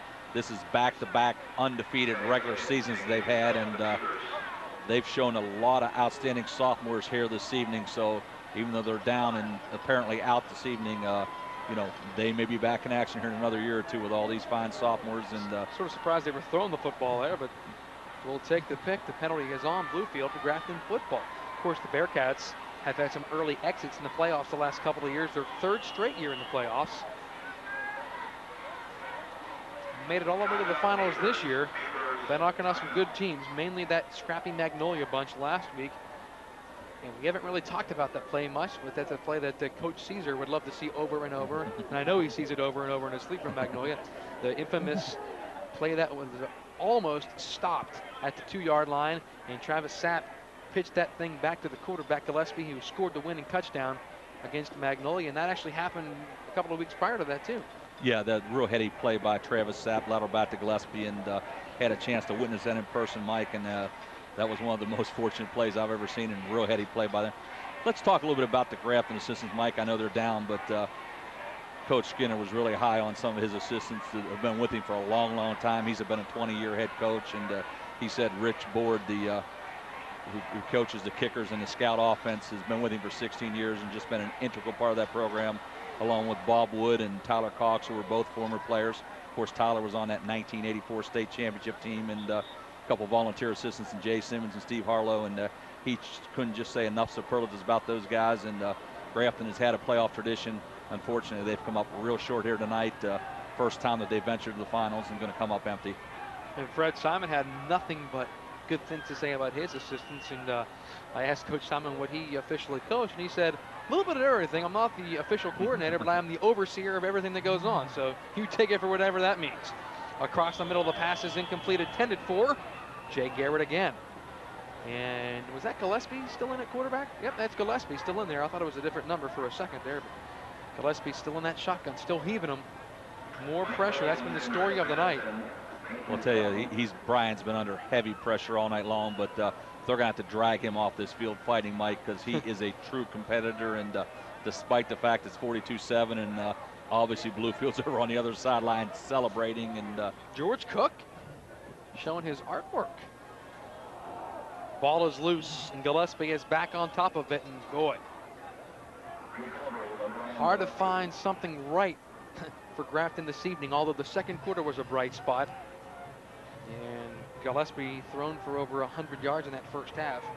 And there's he was well on his way to some records that we thought, but those are probably going to come up short now. That guy. Young Freddie Simon there, obviously with an ear-to-ear grin, but on that stop, David Harris and Chris Henry with a big stop there. There's the man. Dews. Boy, does Fred look like his son or what? Under 7 minutes to play. Still a lot of time. Bluefield's first team is out of there. Here's a pass complete to the 30.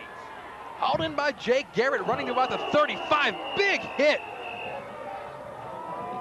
Woo.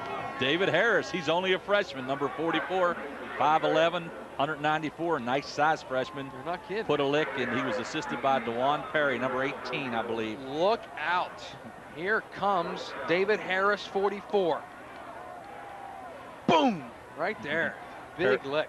Perry did a nice job with the initial contact, and the pretty nice size freshman Harris, near 200-pounder, delivers a lick. Gillespie still slinging him out there. He's got mail with the 43.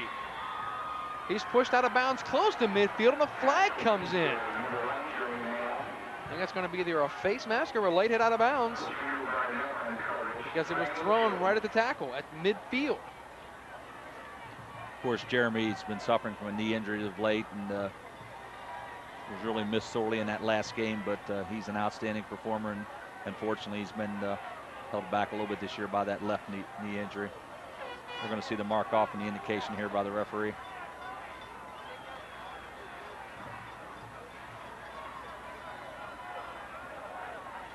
Well,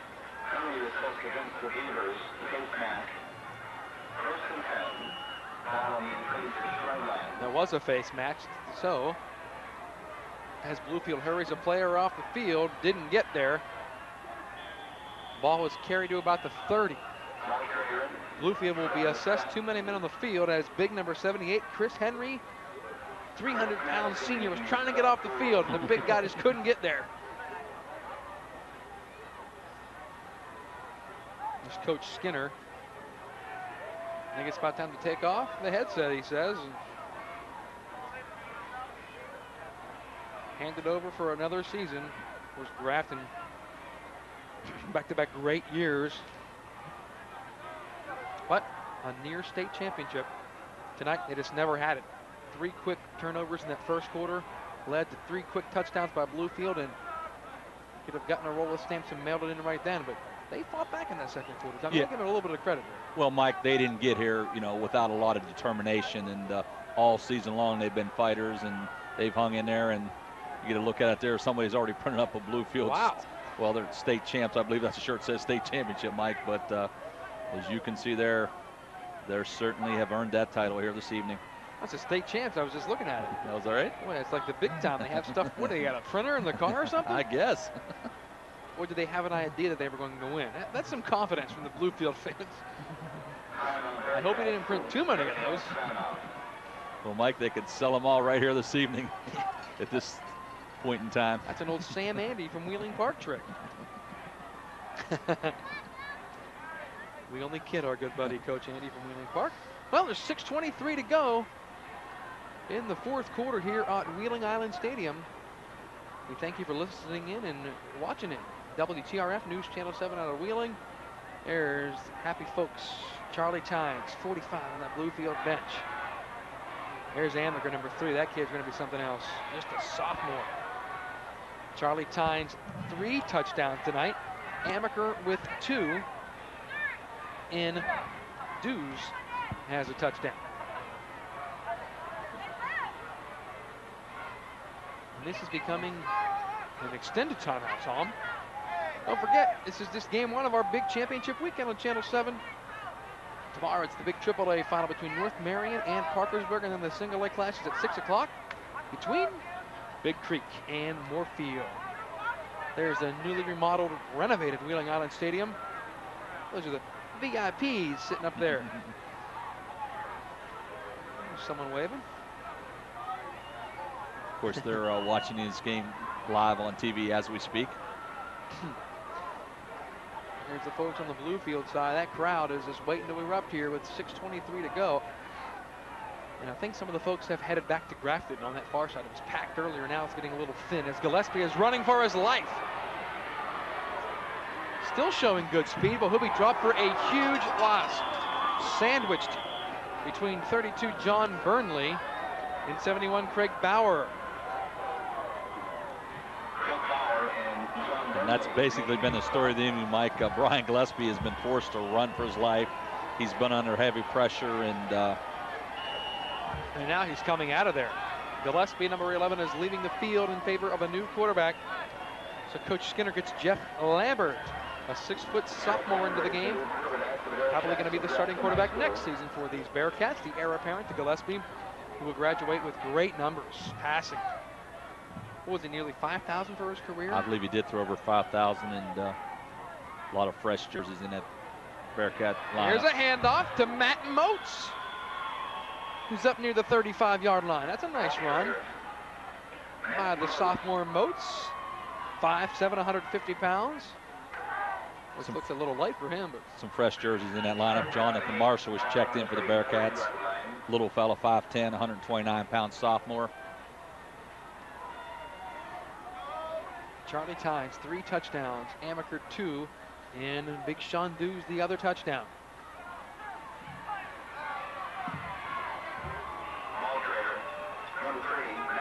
Matt Moats again carrying the football. Well, Tom, we have game 1 of this big weekend under our belts here when the last 4:45 takes off, and boy, hard to believe that, we're selling this thing up, off, but this thing was over a long time ago, and it's just a matter of getting it over with. The Bluefield starters were out there with about 9 minutes to go. Well, to the Bearcats' credit, they fought all night long, but anytime you turn the ball over 4 of your first 5 possessions, that's usually going to spell a loss, and it obviously did here this evening. Seth Kelly rumbling with the football. Will have a first down inside the 25 to about the 24-yard line.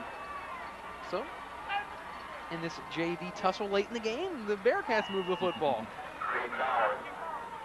Mike, obviously the Beavers possess some outstanding seniors, but they have a lot of young faces on both sides of the football, and wouldn't be real surprised if they're back in the playoff hunt again next year, and hopefully they'll indeed come back, and it will be here at this very Island Stadium. Only one senior on Bluefield's offensive line. That is Troy Powers, one of the tackles. Moats again with a lead blocker. Cuts inside that block, uses his block real well, but the pursuit gets to him, and he gains about 4 yards. If you look at that Bluefield offensive line, Gates, Kraus, Leggett, all juniors. Brandon Williams, a guard, a sophomore. Powers, the only senior of that group. There's the Bearcats congratulating each other on a great season. Unfortunately, they're going to have some tears in those eyes tonight, but their parents are proud of them. They got all over to Wheeling Island Stadium. That was their goal in August, and unfortunately, they're going to come away with a loss here. But for the folks in Grafton, a great season.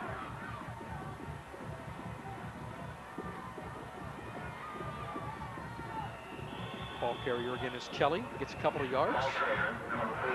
Well, Tom, this Bluefield team was all we thought they were going to be. And it was just a matter if Grafton could stay with them. Those turnovers did them in the first quarter. I'll tell you, Mike, with that explosive offense and not to mention the swarming aggressive defense, I think they would be competitive against a lot of AAA teams in this state. So our hats off to Coach Simon and his staff. They've done an outstanding job this year.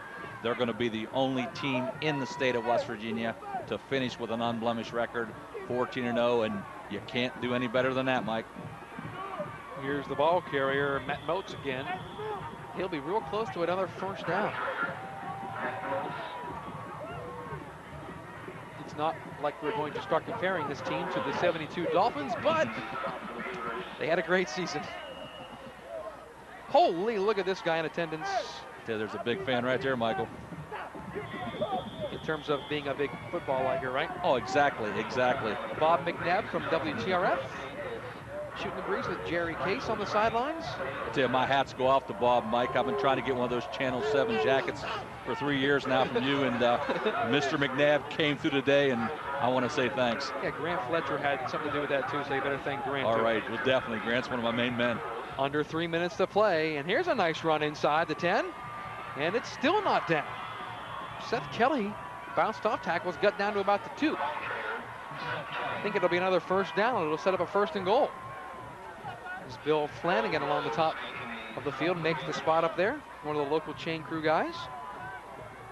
And the local guys get to do the chains here, right? You know, a lot of those guys. Who was down there? The Ohio Valley Board of Officials have volunteered their time here tonight. I'm going to miss somebody, but Chris Copa, Ronnie Pickens, Greg Richmond, and Bill Flanagan are all helping out on the chains. They do a great job, and that adds another touch of class to this Super 6 event.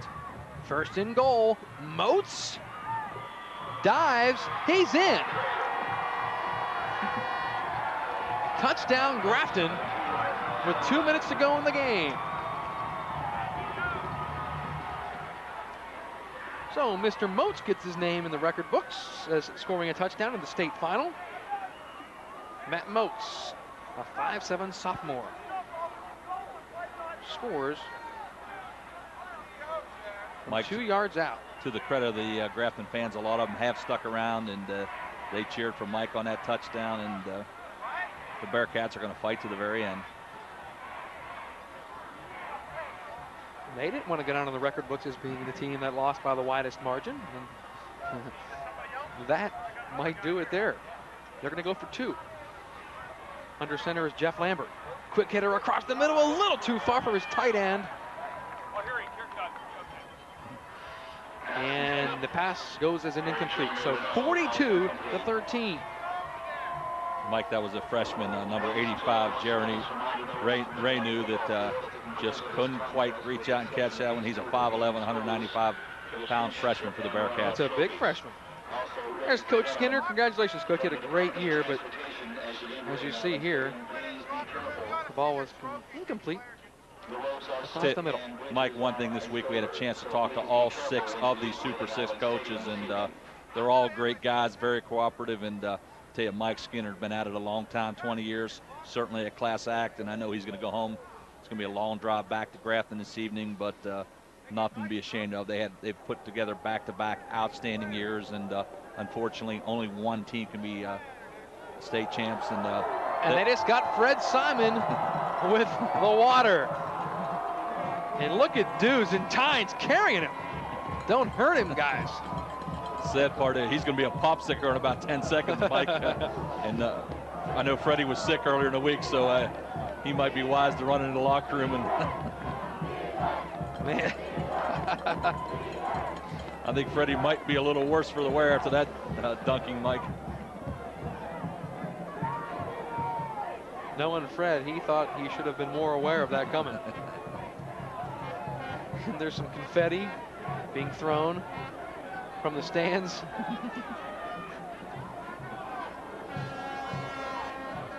Junior Barnett with some confetti. And there's a whole bunch of ice at the 48-yard line on the field. Here's Barnett.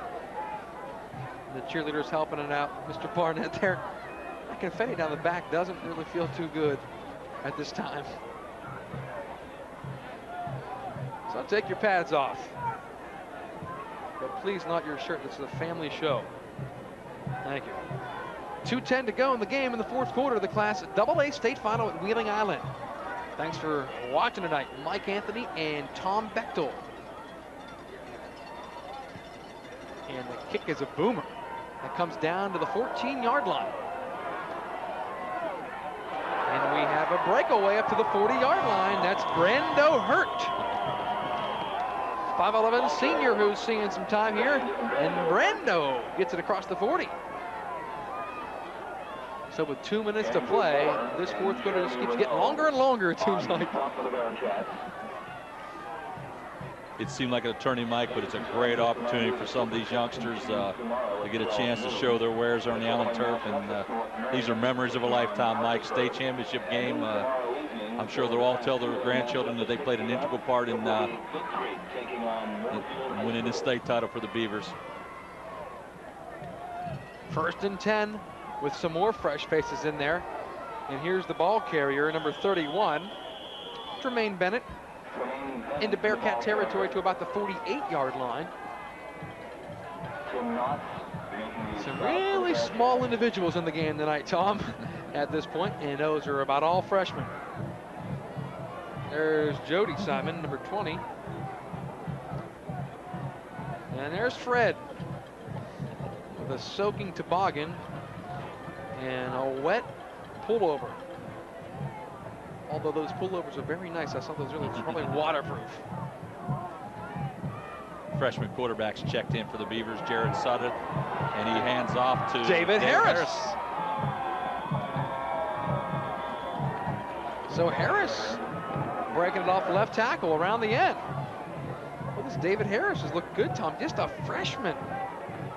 Boy, maybe we'll see David Harris next year along with Donald Amaker. Boy, I'm just impressed with Amaker.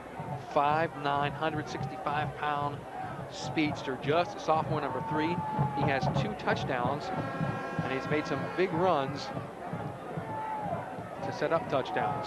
Scott Hayes, a 6', 225-pound freshman, comes over the ball, and Steve Budd, a 5'5", 146-pound freshman, checked in for the Beavers. Now do we got flags fly? Procedure penalty on Bluefield. So, minute 14 to go. There's Amaker, number 3, with some confetti in the hair. Donald Amaker, a 3-yard touchdown run in the first quarter, made it 14-0 Bluefield. And then he scored in the third quarter on a 5-yard run, made it 42-7. Gillespie scored in the second quarter for Grafton to make it a 21-7 halftime lead for Bluefield. And then the sophomore Matt Most has just scored for Grafton to make it a 42-13 score. That's where we are right now, with a minute 14 and yet more penalties. This is on Grafton. Tell you, Mike, a couple big fellas just checked in for Bluefield. 5'3", 126-pound freshman Aaron Coleman, along with 5'6", 116-pound freshman Jeremiah Johnson.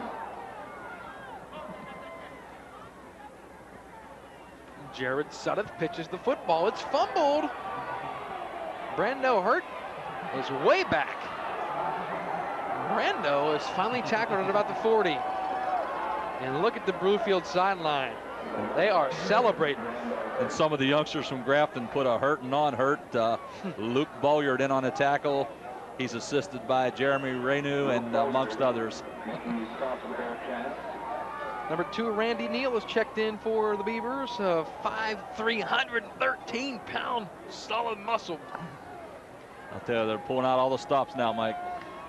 Great shot there with the snow in the background. A lot of the Bluefield fans don't care that it's 25 degrees with a wind chill of about 5. Here's a busted play in the backfield. We've seen that play before, Mike. Charles Baker is buried at the 50.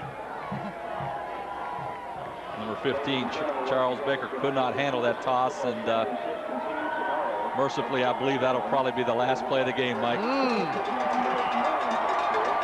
The Bluefield Beavers, the number 1 team in the state of West Virginia Class AA, will win the 1997 Class AA State Championship in Wheeling, West Virginia. And they're celebrating along with their fans who made the 5-hour trip up here from southern West Virginia. 42-13 is the final score from Wheeling Island Stadium. We'll pitch a quick break here and come right back with some post-game comments after this from Wheeling Island Stadium.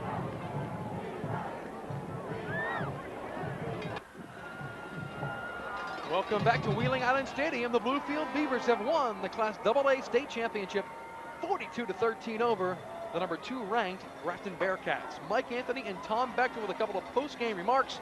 Tom, your synopsis of the game? Total domination by Fred Simons Ball Club. Just an outstanding effort. Grafton comes up real short tonight, but a couple days they'll reflect on it, realize they had an outstanding season, but they ran into a great football team. Bluefield Beavers, state champs, deservingly so. You sort of got an idea of what was going to happen on the very first play from scrimmage by Grafton. They completed a pass that was fumbled and recovered by Bluefield. That was just one of 6 turnovers that cost Grafton. The first 4 possessions, they turned it over. The first 5 possessions, they turned it over 4 times. That led to disaster as Bluefield rolls the victory 42-13. Charlie Tynes, the senior, celebrates the state championship. He scored 3 touchdowns. Donald Amaker, the sophomore, 2 touchdowns. And the big middle linebacker, Sean Dews, rushed for 1, but he was everywhere, offensively and defensively, for these Bluefield Beavers who win the Class AA state championship.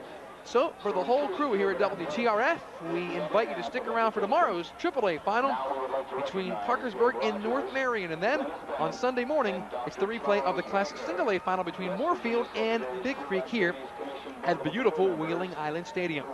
For the whole crew and Tom Bechtel, this is Mike Anthony saying so long as the Bluefield Beavers celebrate at Wheeling Island Stadium. They win the Class AA state championship 42-13 over the Grafton Bearcats. So long from Wheeling Island Stadium. We'll see you tomorrow. Congratulations, Grafton High School, on a job well done.